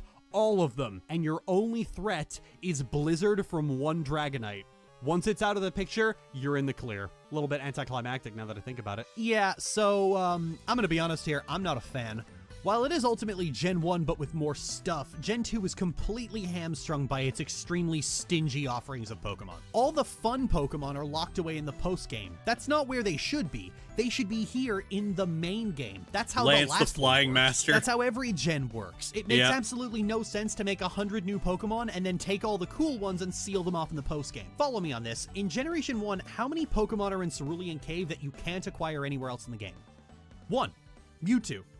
That's it. That's the only one. Arguably, more Kanto Pokemon should have been locked to Kanto, with more Johto Pokemon being in Johto. In all 3 Gen 2 games, Houndour can only be found on Route 7 in Kanto. That's it. This is a Johto Pokemon. Why isn't he in Johto? This is also the case for Larvitar, Murkrow, and Misdreavus. It wouldn't be until the remakes where this was alleviated with the return of the Safari Zone, but in the original games, you get this very stingy amount of Pokemon to play with for arguably no reason other than making them into trophy mons. This is a problem that no Pokemon game has ever repeated. You can still catch the really cool and interesting Pokemon of each generation before the midpoint of the game. Gen 3 does not arbitrarily withhold slacking Breloom or Gardevoir from you. If you want them, they're right there. This is an objective problem with Generation 2, and it's kind of wholly the problem. The whole appeal of a new gen is getting to play with new Pokemon. Why would you try to stop us from doing that? The appeal of Kanto should be reacquiring older favorites, not finding half the new Pokemon you've hidden away. The end result is that some Pokemon will never be on someone's team because you just can't get them. This is a problem in every generation, but Gen 2 is the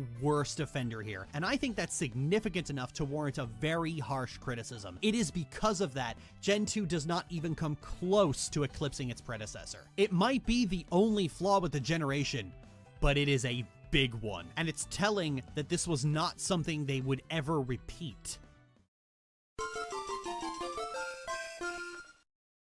I'm a kid of the 90s, so I grew up with the very first Pokemon games, but Generation 3 and Hoenn remains to this day my all-time favorite gen. It introduced many of my favorite characters, it has the best written story, it has some of the most beautiful locales of any region, especially as this was before the DS brought in the washed-out pastels and jaggy 3D models of Gen 4 and 5. And it introduced many Pokemon that remain among my favorites to this very day. Generation 3 is something of a controversial gen. Some people adore it, some G people hate incoming. it, others correctly Everybody's identify it ready as for the starting point Goral. for many things about Pokemon that have annoyed people in later years. But let's dive in, shall we? This one opens with a more elongated opening sequence where you get out of the truck, fix your clock, and talk to the misogynistic neighbor boy before being able to choose your Pokemon. This shit's getting longer every game, I fucking swear. And this little bitch is really condescending. I'm actually surprised by just how casually sexist he is. What, are you streaming a debate over there, Brendan? Wait, his name is Brendan? Finally, I get to compete against my wife's boyfriend. Man, he'll be pissed to find out they let Christy Golden write his dialogue. Oh wait, that's what he was doing, his Sylvanas live stream. I'll be honest, I actually like Brendan.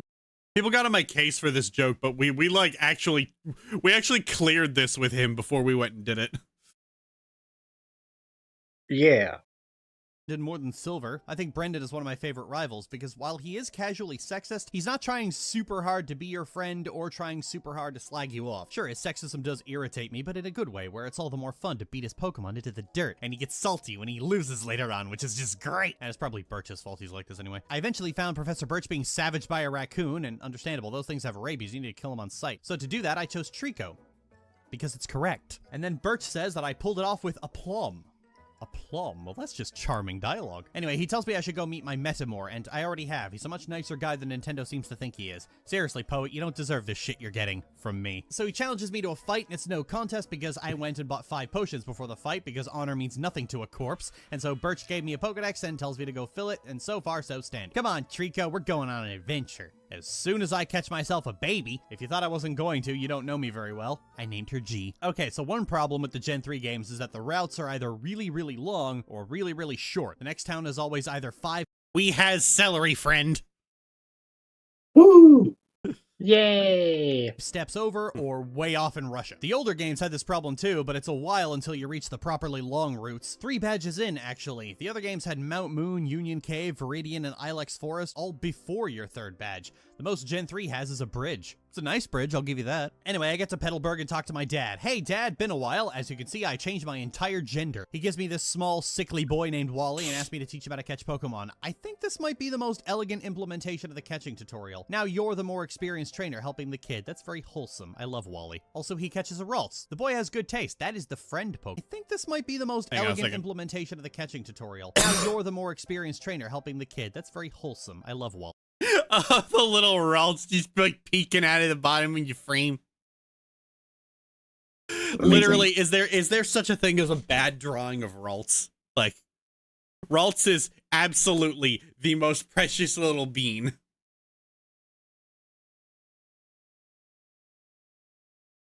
It's funny because it's a very good game design.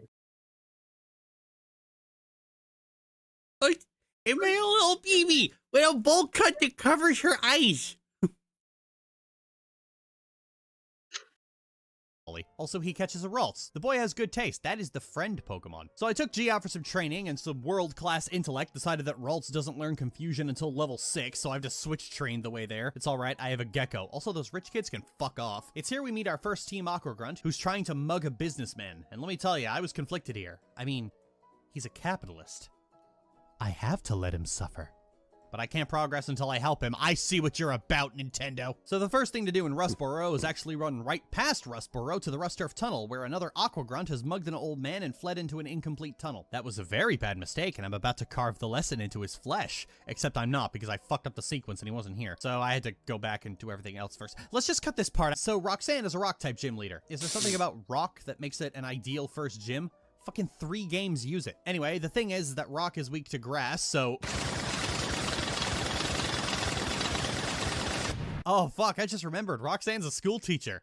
This joke was in terrible taste. Hey, Lance, it's off. It's off. It's off. It's off. Throw this phone away, Lois. So anyway, that guy from earlier got robbed again and wants me to get his stuff back. You want another bailout? What am I, the federal government? Anyway, I find Mr. Briny there, who also lost his Wingull. Finally, a cause I can get behind. So I crush the Aqua Grunt and move on. I take a visit to Devon Corp and he gives me a free smartphone, but as soon as I leave, a scientist stops me and insists on installing the phone feature because he didn't before. How the fuck do you still have a job? And forces me to call the Devon Corp president. You don't need to do this, Game Freak. I'm glad you've got it. Stop forcing it on me. Actually, this time around, the phone is awful. Before, you could just refuse everyone's number and not be pestered by their inane calls. This time around, everyone is forcibly added to match call, and they bother you all the fucking time. Oh, this is fucking cancerous. Why would you do this? Game Freak can never have a normal, good idea. They have to pile it under layers of bullshit. So the president of Devon Corp has decided that deputizing a small child is better than paying a $5 shipping fee and wants me to deliver a letter to Duford Town and a package to Slateport. I did not sign up to work in the Amazon Fulfillment Center. Slateport, more like Slaveport. Got him.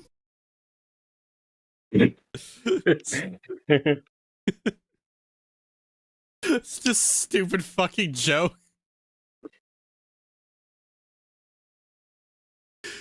Like, it's hard to do commentary for this one because I think the Gen 3 segment has some of my best comedy. So because he owes me for saving his bird/possible lover, Mr. Briny gives me a ride. Because I'm a sensible person and also G is underleveled, I go through the cave to find Stephen Stone first, and you'll be surprised to know what Mr. Stone's specialty is. That's right, it's Steel-type Pokemon. Anyway, I gave Steven his letter. He gives me his favorite TM, which is one that only one of his Pokemon can use, and it's not even his ace. Good job, Steven. And he leaves me there in a hole. Dick. So I crawled out and head to Duford Gym to fight Brawly, the footage of which is lost thanks to OBS's patented "you left the pause button on after coming back from getting a sandwich, go fuck yourself, I'm not going to highlight that at all and leave you looking like a liar" technology. But just rest assured that it was a suitably amazing fight that I definitely didn't lose to 4 times. Don't type that fucking comment. So actual true story. I went through, I lost to Brawly like 4 times, finally beat it, and then saved. And then I went to go turn the recording off, and I realized recording was still paused. Oh. Oh no. I arrive in Slateport City and fight my way through the beach full of tourists, demanding I have a Pokemon battle with them and insisting I give them my number. I arrive at the Marine office only to be told that Captain Stern went to the museum. So I go to the museum and find that Aqua's milling about. Oh, well, that's definitely not a good sign. So when I go to give Captain Stern the Sea Pearl, I mean the Devon part, sorry, I thought it was in a more chaotic story for a second, Aqua shows up and tries to convince me to go party with them. Sir, I am not that kind of girl. So I crush them and Archie shows up and calls his own men simps for losing to a child. Sir, that's a combination of words I don't much care for.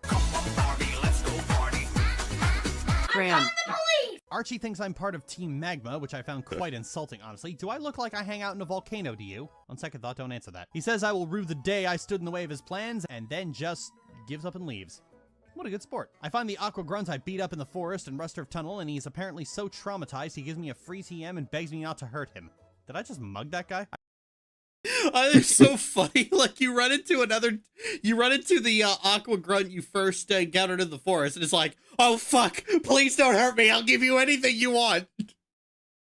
Man, the last time I had to go up against you, I lost all my street cred.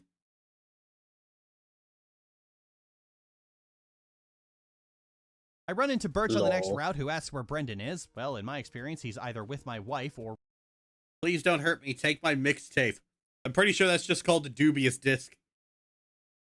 writing Supercorp fanfiction. Love you, poet. Please don't fuck with me. I will cry. Actually, I found him further along the route, so apparently Birch wasn't even looking very hard. Anyway, I crushed him. Okay, he crushed me. But I crushed him the second time, and G evolved into a slightly bigger child. So I spent some time training my Pokemon in the road between Mauville and Verdanturf, because between all the trainers, there's like 30 Pokemon with trainer XP, and you're a fool if you don't soak it up like the gluttonous hog you are. But after that, my only thing to do is snag the bike and rush right for the gym. In the remake, they made Mauville a real crossroads town that you keep coming back to for story reasons as part of the general padding the game with dialogue that goes into most of these remakes. Actually, fuck, I forgot, Wally's here and he wants to battle with just a level 16 Rolls. Aw. Poor kid. After crushing the dreams of my apprentice and putting him on an arc to train and grow stronger and meet me at Victory Road and get crushed again, I continue on to the gym. Kinda. I'm telling this story out of order. Watson's gym has this obnoxious button puzzle that is determined to make you think you can get around the gym trainers, but you can't, and it makes you die a little inside. But once you actually get to Watson, it turns out he's a very gentle and supportive pile driver right into the pavement. I got by just stacking Calm Mind on G. I love the delivery on that, honestly. I'm way too proud of that. I don't have a lot of confidence in my line reading. I think my line reading is the weakest part of my videos. But getting to the point of, once you actually get to watch it, it turns out he's a very gentle and supportive pile driver right into the pavement. At least until he got in that cheeky sonic boom, little stinker. Second time around, I tried to do the Calm Mind trick again, but somebody decided to blow up. Fine, I'll go level grind some more, you bastard. Third time's the charm, and this time I actually managed to get a few Calm Minds off, and she survived the self-destruct on 1 HP like a fucking mad lass. Gee, I'm sorry I ever doubted you. Now don't fuck this up for me. And you know what happened? She didn't. She bodied all of them. Mantrick was a little bitch with the super potions, but I was equally scummy, so I guess I can't complain. I mean, I'm gonna complain anyway, but still. So on the road to Falarbor Town, one of the longest and most interesting routes in the game, I decided to take on the Windstrait family because the reward they give you is a Macho Brace, an item that doubles the EV points you get. Normally, this is a good thing because it means you can spend less time making your Pokemon stronger, but in normal story mode play, you can't control what you fight, and so that just means my Pokemon are becoming terrible faster. Hope you like those attack EVs, G. So the route to Falarbor takes you up a mountain. I went and checked because I use my story team for the Battle Frontier. G has like 7 EVs in special attack. And most of her EVs are in attack.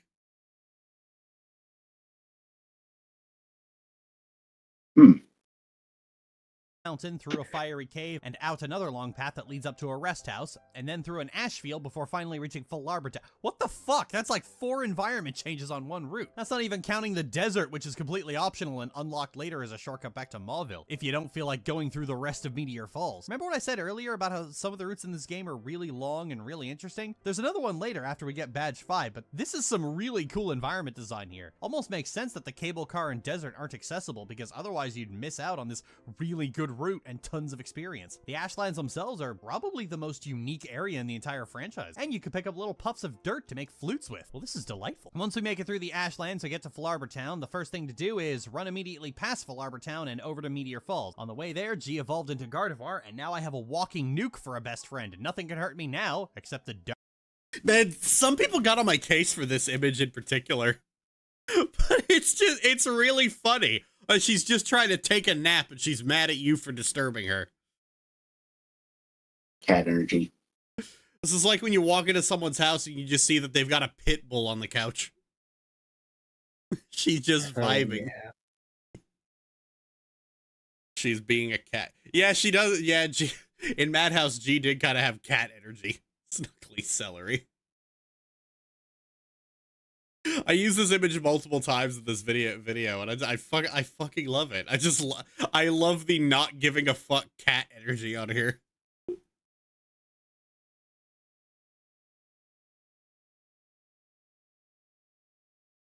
One thing of note is that Gardevoir's sprite is pretty androgynous in Gen 3. It's funny how later gens would actually try to make them look a lot more feminine, you know, round out their horn, give them a masculine counterpart evolution. Man, all those memes really fucked Game Freak up, didn't it? Apparently in Meteor Falls, Magma and Aqua get into a fight about a meteor that they're trying to steal from some scientist. Magma cheeses it. Archie apologizes for assuming I was part of Team Magma. Great, now apologize for your men hitting on me. I am only 10. I then have to chase Team Magma back to Mount Chimney because they're trying to make a volcano erupt to expand the land and kill everyone in its wake. Did you not think this through? We want more land for human expansion. What humans? You're gonna kill them all, Maxie. Are you infected by an alien plague? Is this the fucking screwfly solution? You're gonna bury humanity, you trash man. You piss boy. You prodigious buffoon. So after I destroy Maxie with facts and logic, he just leaves and leaves the meteorite here. What the fuck is going on in that man's head? Then Archie asks, whose side am I on? Sir, I literally wasn't allowed to move on with my badges until I came up here. Perhaps you should stop blocking every route and children wouldn't go looking for you to get you out of their way. I'm on whichever side helps me become the champion. Actually, since I'm here, out of all the wordy supervillains Pokemon has, Magma and Aqua are probably the best because they only have a few moments in the story. Plasma and Galactic are encountered at damn near every route in their respective games, and you often have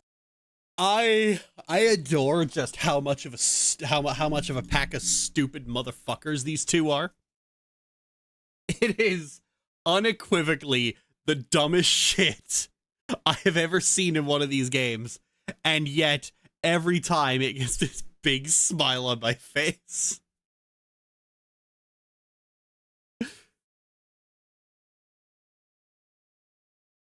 In the remake, they just admit they made a mistake in the volcano. Ah, that's no fun.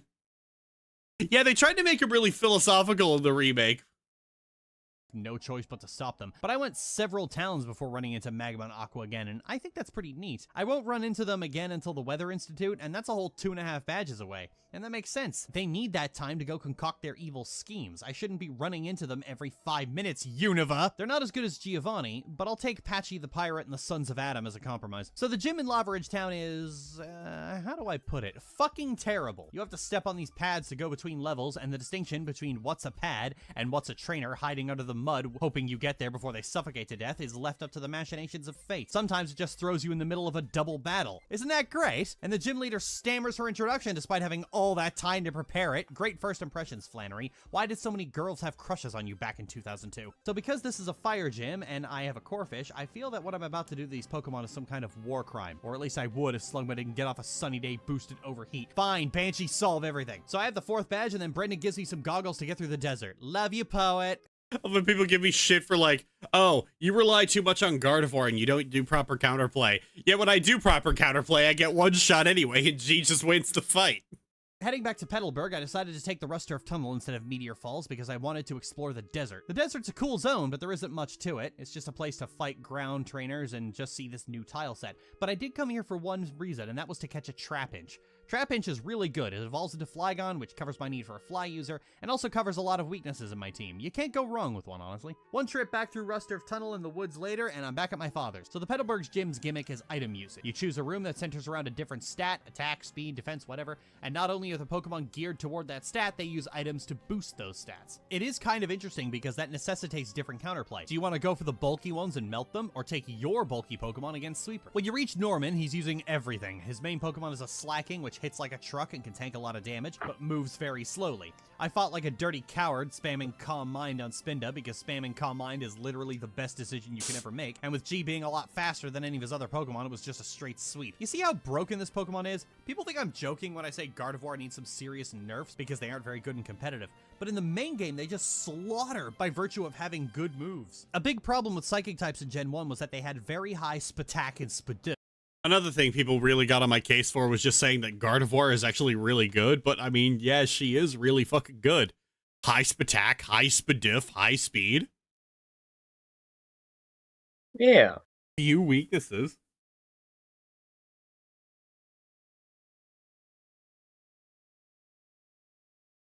And with every passing generation, her diverse move pool just becomes even more diverse. That's by virtue of how the special stat worked, and their big weakness was physical attacks. A lot of them were reconfigured to just one of those in Gen 2, but Gardevoir, again, has very high Spatak and Spadoof, and the ability to pad those stats with an early game Calm Mind. Calm Mind makes you stronger and bold.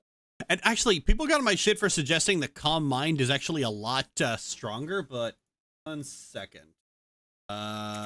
Curlia Gen 3 Learn Set.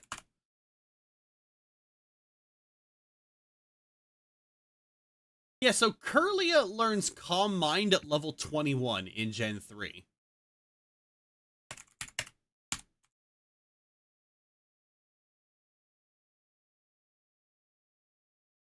And let's see.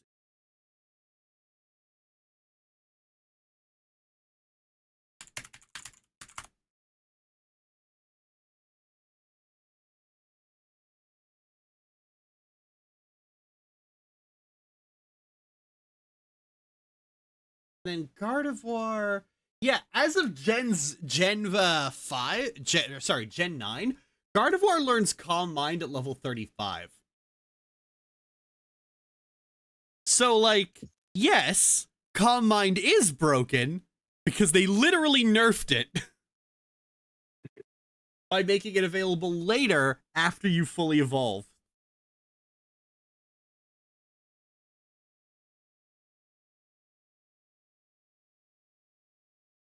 So I would have a lot of people basically going, Lily, you're talking out of your ass. Like, this shit isn't overpowered, and that shit was nerfed in the next game.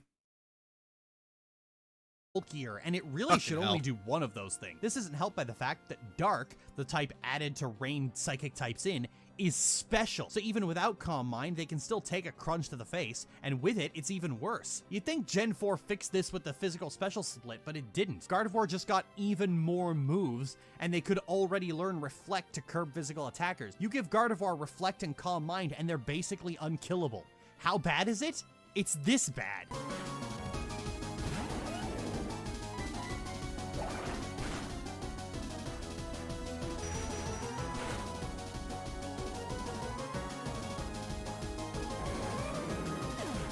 I'm not kidding. This is.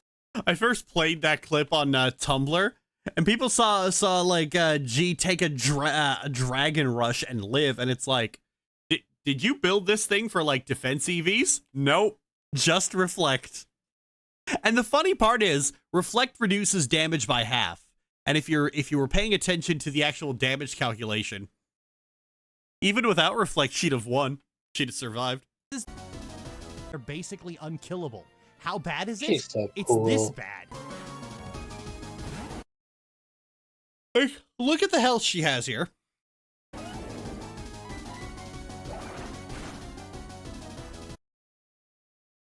So she took 64 damage.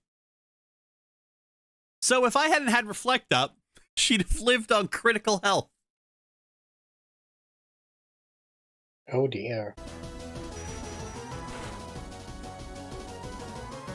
Oh, and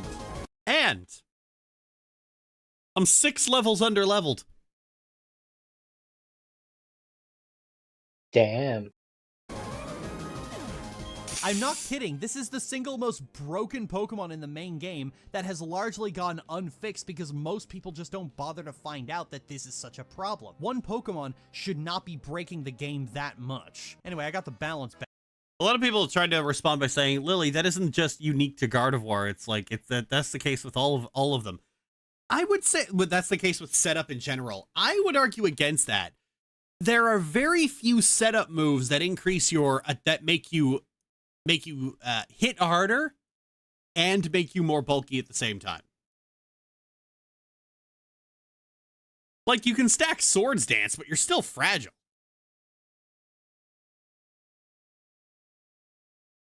Badge. That's fucking hilarious given what I did to get it. After that, a strange man asked me to follow him into his house, and it turns out to be Wally's father, who heard Wally ran away and wants to thank me for inspiring him to do that. Wow, way to tell me you hate your kid, bro. He gives me surface thanks. Hooray! Now I can cross that tiny river behind which lies the rest of the game. So the routes between here and Fortree are interesting because it's mostly a trek through a tropical grassland, filled with rivers and tall cliffs. This half of the game is more centered around water, so even the land routes involve a lot of it, and visually, it's very interesting. Lots of changing terrain and winding routes and multiple linear paths depending on what bike you have. And I actually forgot how to get over these things. I had to look it up. I like this aspect of Gen 3. It's simple, but it does feel like I'm on an adventure through dangerous landscapes, just a little bit. I feel like Pokemon really should have evolved this 2D look rather than getting progressively more 3D with each generation. I then found Team Aqua at the Weather Institute, who are looking for... Actually, what are they looking for? I can't remember. I crushed them because it's just tradition at this point. A little while later, I ran into Brendan, and he challenged me to a fight, which I won, naturally, and he gave me the HM for Fly. Well, that's nice. Tell McKay I said hi. Arriving in Fortree City, I bothered some of the locals. Why are you living in a treehouse? Are you 8? Give me a TM or I'm going to bully you.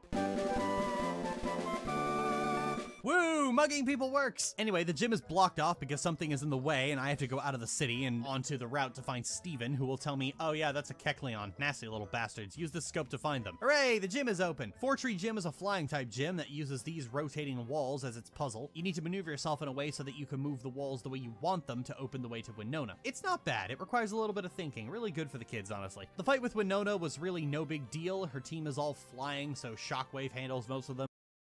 Imagine Pokemon looking like Octopath Traveler. Let's take a look here. Octopath Traveler.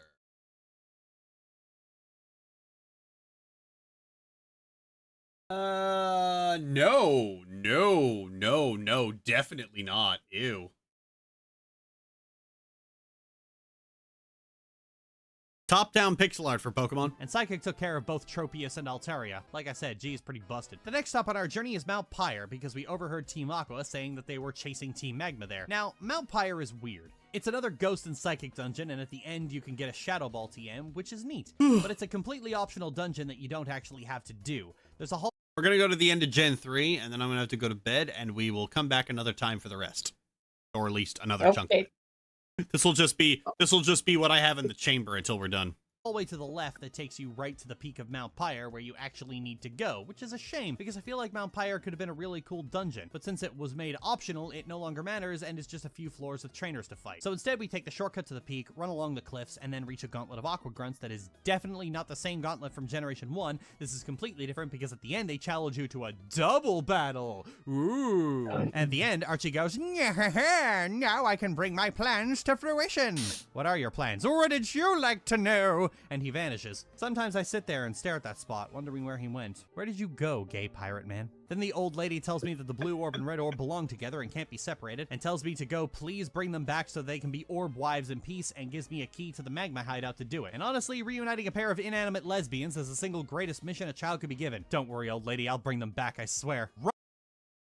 Okay, I'm not saying this should be a nom nom nommy game, but it should absolutely be a nom nom nommy game. Right after I do some shopping. So I run into Brendan in front of the Lily Cove Mall, who insists he's not buying any dolls, and honestly, I didn't suspect he was buying dolls at first, but now that he went out of his way to deny it, he's definitely buying dolls. Make sure you buy one for your girlfriend, and one for your girlfriend's wife. Give me a plushie, Brendan.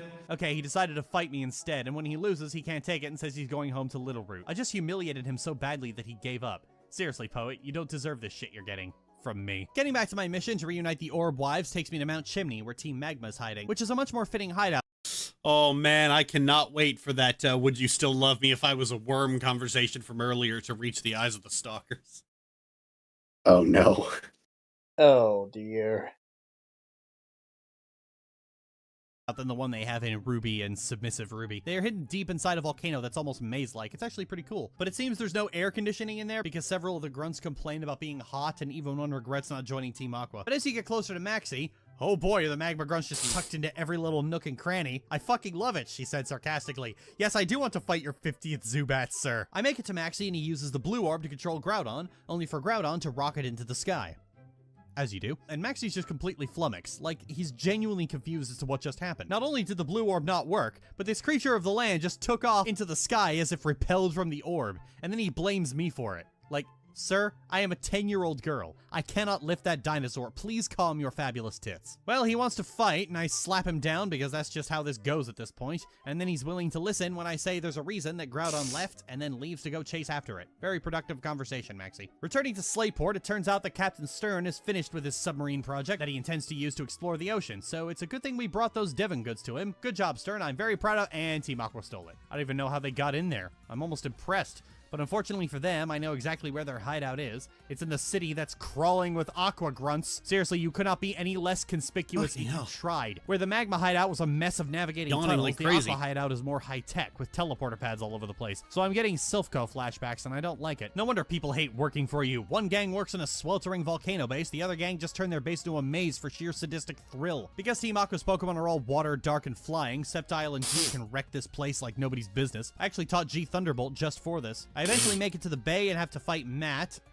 who's just rocking the shirtless look today. Good for you, Matt. Mastectomy scars are nothing to be ashamed of. Be yourself. I'm gonna crush you, though, so, like, square the fuck up. But it turns out that he was just stalling for time so Archie could finish preparing the submarine. Clever boy, Matt. With myself thoroughly humbled, I left the Aqua Base in search of Archie, and here starts the dreaded sea routes. Okay, so the entire latter half of the game's story takes place on the ocean. And it's a cool, interesting, or only ham tile. This diving just game, having the Pokemon fan base much water. Ham-fisted philosophy. After Aqua, I need my crappy characters and then catch another few. They still haven't fucking fixed it. Instead, they waiting ridiculous that they can't get half their gameplay loop right, even after two. Oh, hey, we're here. So before I could chase after Aqua, I need the badge from Moss Deep's gym before I'm allowed to dive underwater. Kind of like how I needed to beat the instructor at a game of Hearthstone to get my firearms license. Tate and Liza's gym is filled with rotational puzzles. You have to hit the right pads to make things rotate, to make a Real story, actually. I did, in fact, have to win a game of Hearthstone in order to get my firearms license. Not with the instructor, it's just that, you know... I was just waiting at the center for way too fucking long, so I just whipped out my phone and started playing Hearthstone. Hilarious.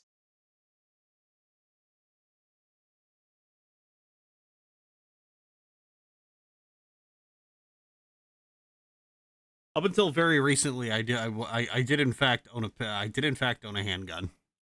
I got rid of it because McKay did not want guns in the house when she moves in. Fair. Fair.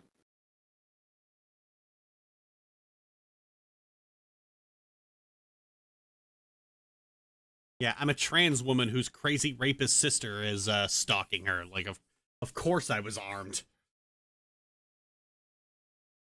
Path to the next objective. It's not bad, but it has the lava ridge problem where you always think you might be able to worm your way around the gym trainers, but you just can't. On the plus side, the design of the gym actively discourages backtracking to the Pokemon Center, which is neat. I always feel the gym is ruined when you make me do that. Tate and Liza are the token double battle among the gym leaders, and all their Pokemon are psychic, but most of them are rock and ground as well, so Sceptile's got this, and G can take care of Xatu. And G can trace levitate, which means Claydol's cheeky little earthquakes aren't a problem. Then come out their signature Pokemon, Lunatone and Solrock. At first, things are going well, but then Solrock gets off a sunny day and Lunatone starts to stack those calm mines. Hey, that's my cheap strategy, you lunar bitch. But it's alright, Larion's got this.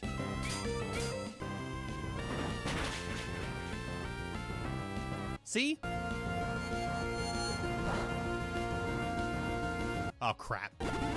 Oh, crap. Well, I don't have any physical attackers left, so I guess we're stuck chipping away at Lunatone's health and... This fight was so fucking long. It was so goddamn long. Really, really, really long. Utter lunacy. Maybe confusing them. Okay, you are officially on my shit list. I just decided to fight fire with fire and start raising my own stats to put us on equal footing, praying Lunatone didn't knock me out in the process. See what I mean? Calm Mind is broken as fuck.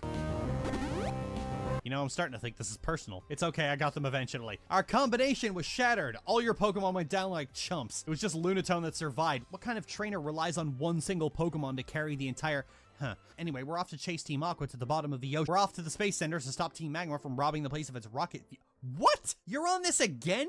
You're still trying to make the volcano erupt? You already awoke a giant Pokemon. You're back on this? Well, taking control of the Earth itself didn't work. We should go back to the drawing board. I really feel like we were getting somewhere with that volcano thing. This is actually really interesting because Team Magma failed to take control of Groudon and then just said, well, I guess we're going to move on to our next goal. Like,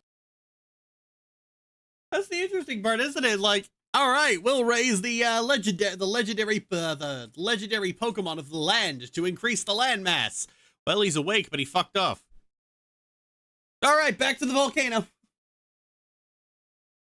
You think they just call it Dutch at some point? Pokemon. I almost admire that. The evil teams these days are so tied to the legendaries that the idea that they could fail and just move on to the next plan is almost inconceivable. This is actually kind of neat. It isn't until after you beat them that they start to think that maybe they're barking up the wrong tree and decide to investigate the matter. I'll have more to say about this later on, but suffice to say, I think Team Aqua and Magma have aged a lot better than most evil teams. Anyway, now that I've got the proper form signed in triplicate to the Moss Deep Gym, I now have license to dive underwater, because the Pokemon League is run by Vogons, apparently. We're chasing after a sailor who is obsessed with getting his whale. I plowed my way through the Aqua Grunts and then got there before Archie somehow. What, did you stop for a pretzel?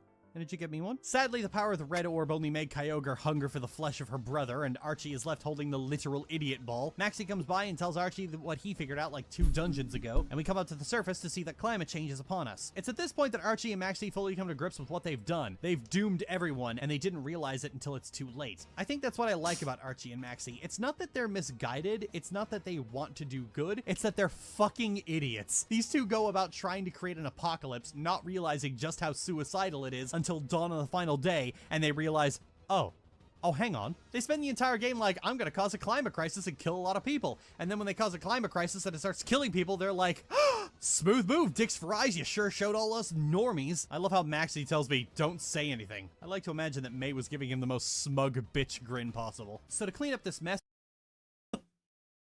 these two are so fucking. Oh yeah, fun fact. Let's see if I can find it. But somebody actually drew fan art of the pretzel.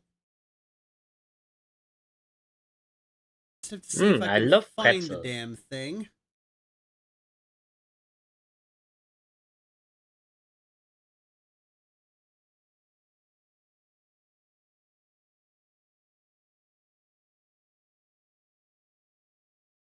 Yeah, got it. What, did you stop for a pretzel? Did you give me one?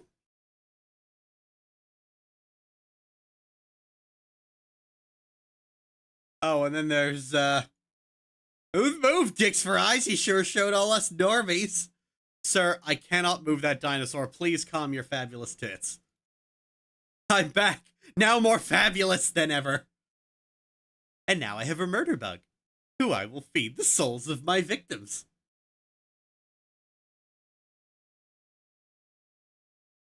Oh, here's another one. Oh, you stay the fuck away, you sweaty debate bro ass looking motherfucker.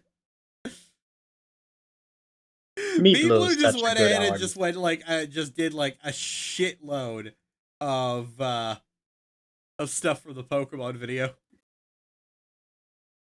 She's great. Yeah. Oh, and then there's this one. Bonnie screaming. Make it stop, just give her whatever she wants. I have no idea why G is so tiny.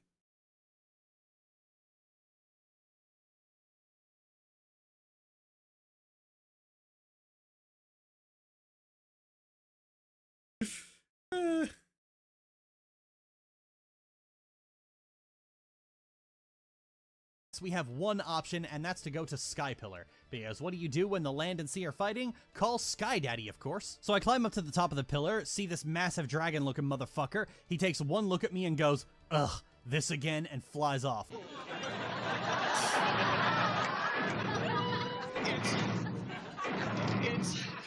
It's him!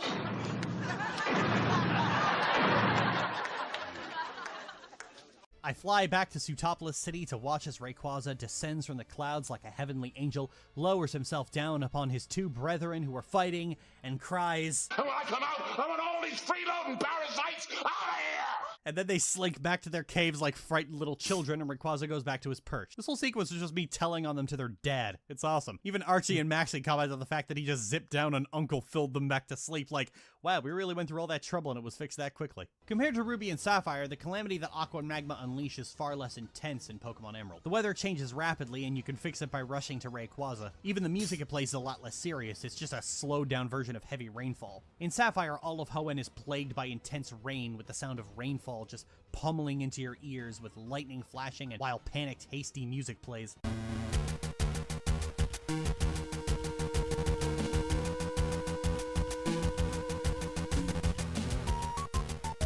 You know, I used to like the drought theme a lot more, but over the years, I actually like heavy rainfall a lot more.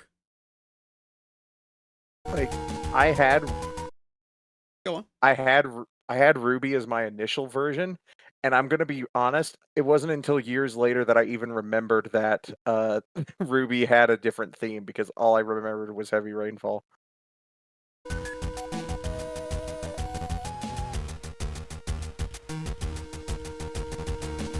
I think the interesting thing is that until you actually go to Sutopolis and deal with Groudon, like the entire map is under this weather effect.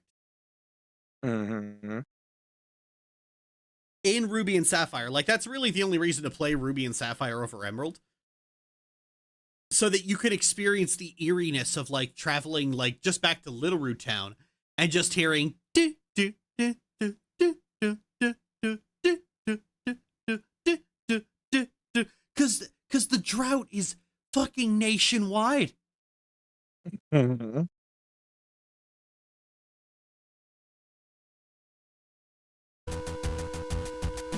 It really captures a feeling of anxiety and fleeing from a storm, like everyone's hastily getting in their cars, driving off, probably getting on ships, trying to decide what they should take before deciding to only take the essentials. Just listening to this music, you can imagine a little girl dropping her teddy bear, but they don't go back for it. In Ruby, the entire land is covered in bright, oppressive, pulsing sunlight that even just looking at makes you feel like you're under a hot desert sun. And the music is this intense, harsh tone that's borderline creepy.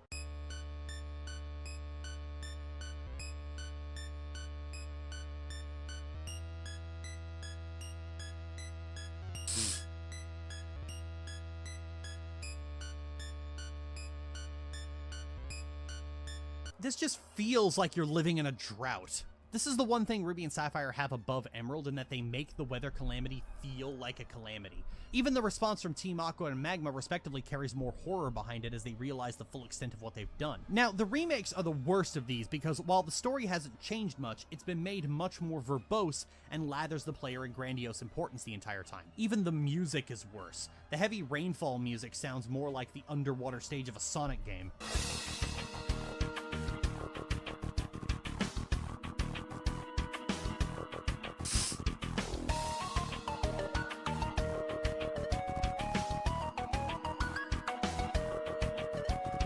While drought sounds like I'm trying to pilot a spaceship away from a star.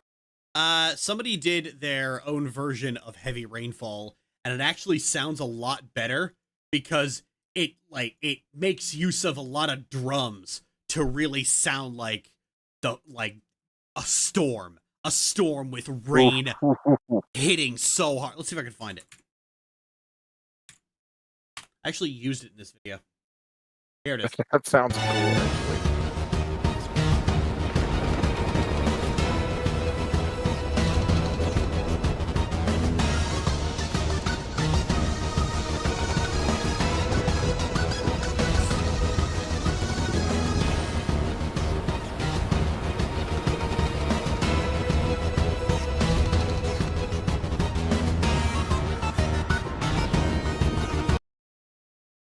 That is perfect. Oh, yeah.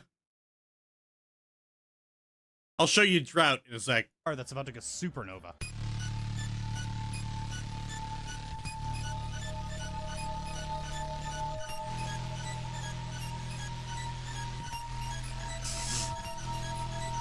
I'm not a fan. I think the heavy rainfall and drought themes of the original Ruby and Sapphire are some of the best music the series has ever had. Okay, now you want to hear this guy's drought? Yes. Like, hang Okay. on a second. Honestly, this version of Drought is genuinely fucking terrifying.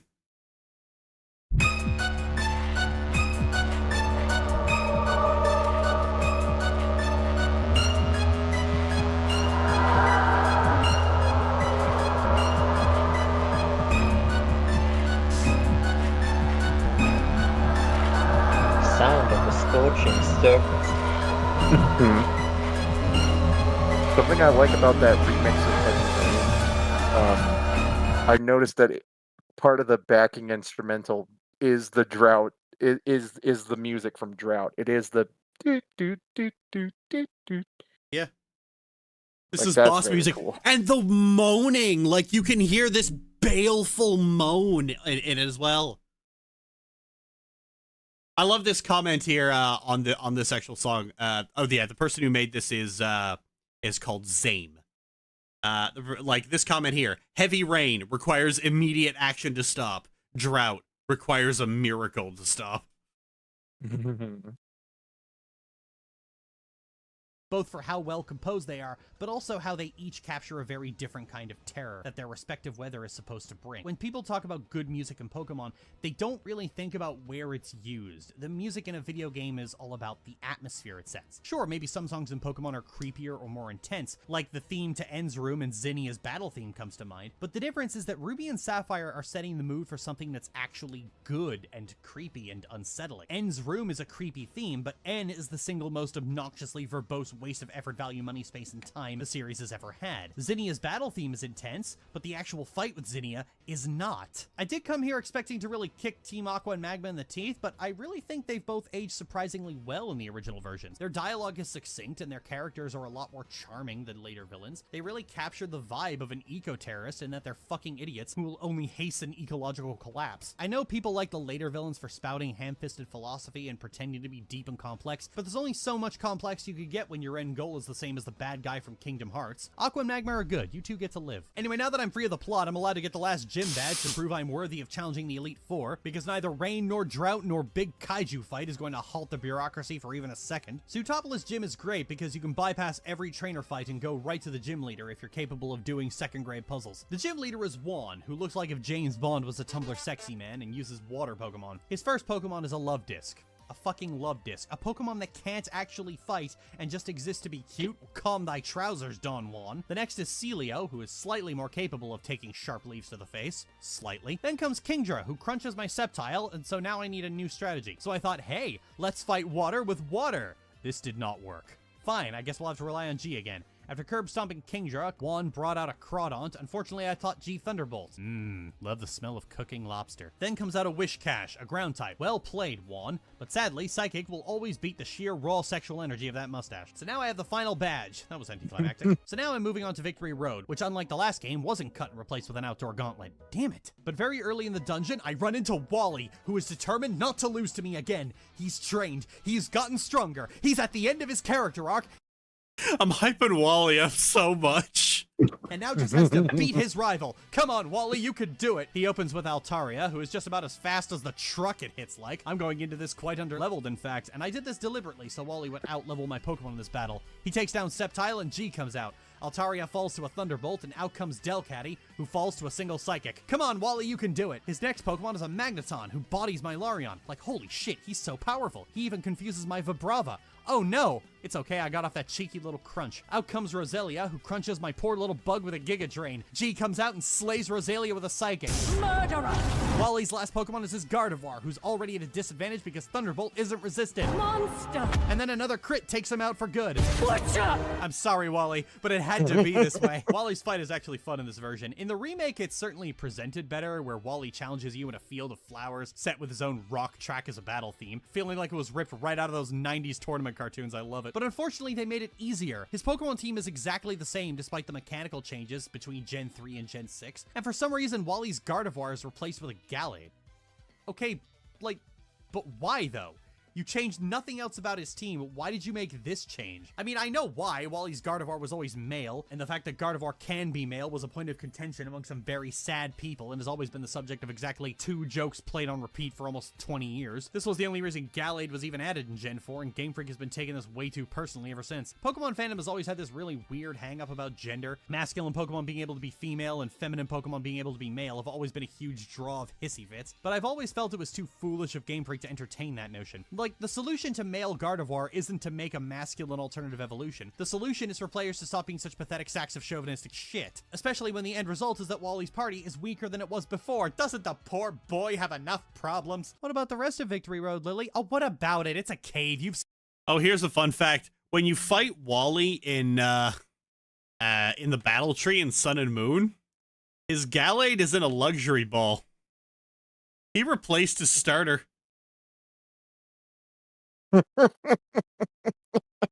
Oh my god. Seen caves before. Getting right into the Elite Four, the first is Sydney, the Dark-type master. He opens with Mightyena, and who Crawdaunt makes handy work of. Then comes out Cacturne, who Ninetales makes quick work of. Oh yeah, I have a Ninetales, by the way. Absol is also made quick work of by Ninetales. Good job, Ninetales. Sceptile crushes Crawdaunt, and Flygon makes quick work of Shiftry, and we're moving on. At this point, the Elite Four is feeling more like a formality than the main story is. Next comes Phoebe, the Ghost Master. Dusclops kills himself, which is a pretty good metaphor for how I feel doing this, and Aggron takes out Baynet. I'm sorry, guys, I really don't have any jokes for this. After 3 generations, there's only so many ways you can make, and then I one-shot this Baynet sound interesting. I defeated Phoebe, move on to Glacia. I melted Glacia, move on to Drake, who actually has a full team of dragons, unlike Lance, so good job, Drake. You're a better Dragon Master than the titular Dragon Master. Doesn't stop me from melting them, though, except Salamence, who hung on like a cheap little bastard he is, and knocked me down to 2 Pokemon. Stubborn bitch. Whatever, we're moving on to the champion. In Ruby and Sapphire, it was Steven Stone, but in Emerald, he's been upgraded to post-game super boss, so instead, the champion is Wallace, who is perhaps the sluttiest man in Pokemon, and that's including the remakes where everyone got sluttier. Game Freak was horny making this game. Anyway, Wallace's specialty is water Pokemon, and I promise I won't make a joke about being wet. Most of his Pokemon fell because I think it's wild that like both the last gym and the champion both use water types. I don't even know why they made this change. Like they never did this in any other game. Still rocking Sith Lightning and won't hesitate. Ludicolo hung on by virtue of having more full restores than common sense. Wishcash was a little smarter, raising his special defense, but then he misses his Hyper Beam. Fucking scrub. But then he got off an Earthquake. See, this is what I get for mocking people. But he's 4 times weak to grass, so neener. Next comes Milo. Oh yeah, did you not notice the theming of the gyms?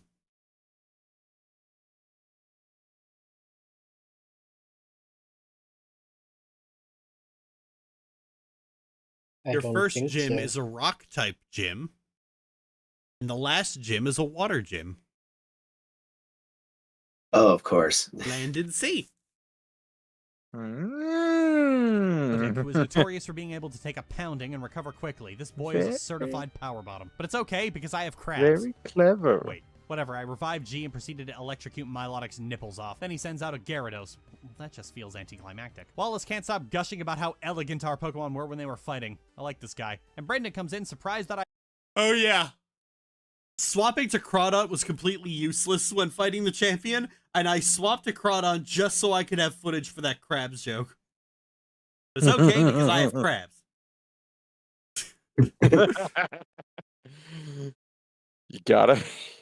You always gotta do something for the bit. Yep. That's why you don't see any footage of me actually using Crawdaunt, because I just straight up didn't. So, wait, so you literally only got Crawdaunt for the bit? Oh no, I know. I actually do like Crawdaunt, but like using Crawdaunt in this fight was for the bit. Oh, okay. I won. Poet, please, why do you hurt me this way? And then I go into a special empty room with an old DOS computer to be registered into the Hall of Fame. And that's Pokemon Emerald. I was pleasantly surprised by how well Gen 3 held up. The writing is as bad as Pokemon games always are, but the terrible writing is complemented by the fact that the main villains are cartoonishly stupid. And yeah, they should be. Pokemon trying to have a deep story always falters in 2 places. 1, it's fucking Pokemon. Their best written villains are 2 chaotic bisexuals and a talking cat. And 2, Junichi Masuda, the writer of most of these games, can't actually fucking write to save his life. Dude's one of the worst writers I have ever seen, and I have seen Steven Universe in its entirety. So the main story being about two brainless jackasses both competing to see who can cause an ecological calamity the fastest, only to be completely and utterly blindsided by the fact that an ecological calamity is an ecological calamity, is fucking perfect. Some people deride Archie and Maxie as Saturday morning cartoon villains, but like... guys, Pokemon is a Saturday morning cartoon. There's also the delightful fact that the game engine is buttery smooth. Character movement is super responsive, battle animations are so fast, dialogue boxes are fast. This is something we lost in later gens. The game's just slowed to a crawl. I miss the day of Gen 3 where we could move without having to sign.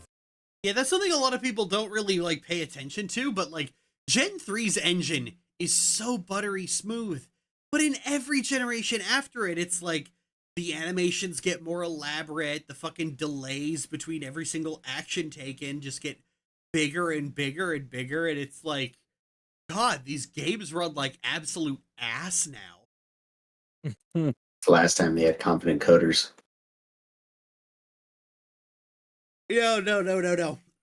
It's not just about like optimization and frame rates, it's about animation speed and how much time is spent on like watching pretty particle effects and spamming through text boxes.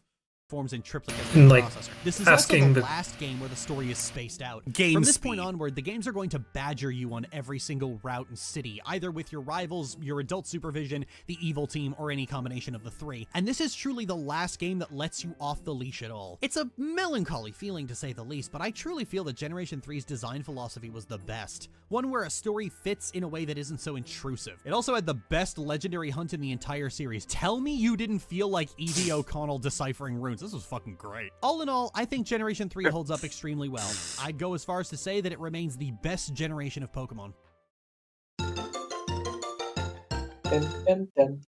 All right, we're going to pick this up next time.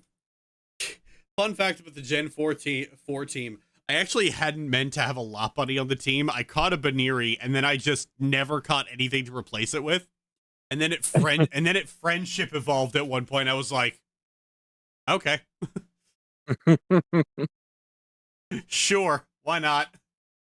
And then it actually turned out to be really good. It's actually a really good physical Pokemon. No kidding. Yeah. Return is a good move. Who knew? Whenever I do a new playthrough of these games, I always like to use some Pokemon that I've never used before. Yeah, I did that here, kind of. Roserade, Togekiss, Crobat, Houndoom, like... You know, having G in so many games, people are like, oh, so you just don't want to use any new Pokemon. You just don't want to try anything new. And it's like, bitch! Outside of G, most of my Pokemon are Pokemon I haven't used before. Mm-hmm. G is pretty much the only Pokemon you keep that's the same. Every other character, every other Pokemon changes. It's always different Pokemon. Aside from the occasional, return of Butterfree. Right. And besides, outside of like Pokemon Black and White, being able to use your favorites is simply a matter of privilege. Whose favorite Pokemon gets to get into the next game's main story? Anyone can just choose to bypass it, and it's valid. God, I've been in a Pokemon mood lately. I need to play Gen 3 again. Play too many types. Oh, yeah. Oh, I watched Jaden play that. She lost her goddamn mind. It was fucking hilarious. Earth Tabaxi's brain, it's hollow! Anyway, all right. I've got Z's to catch, so I'll see you guys next time. I need a stream and have nothing else to do. Okie dokie. All right, See you sounds later. good.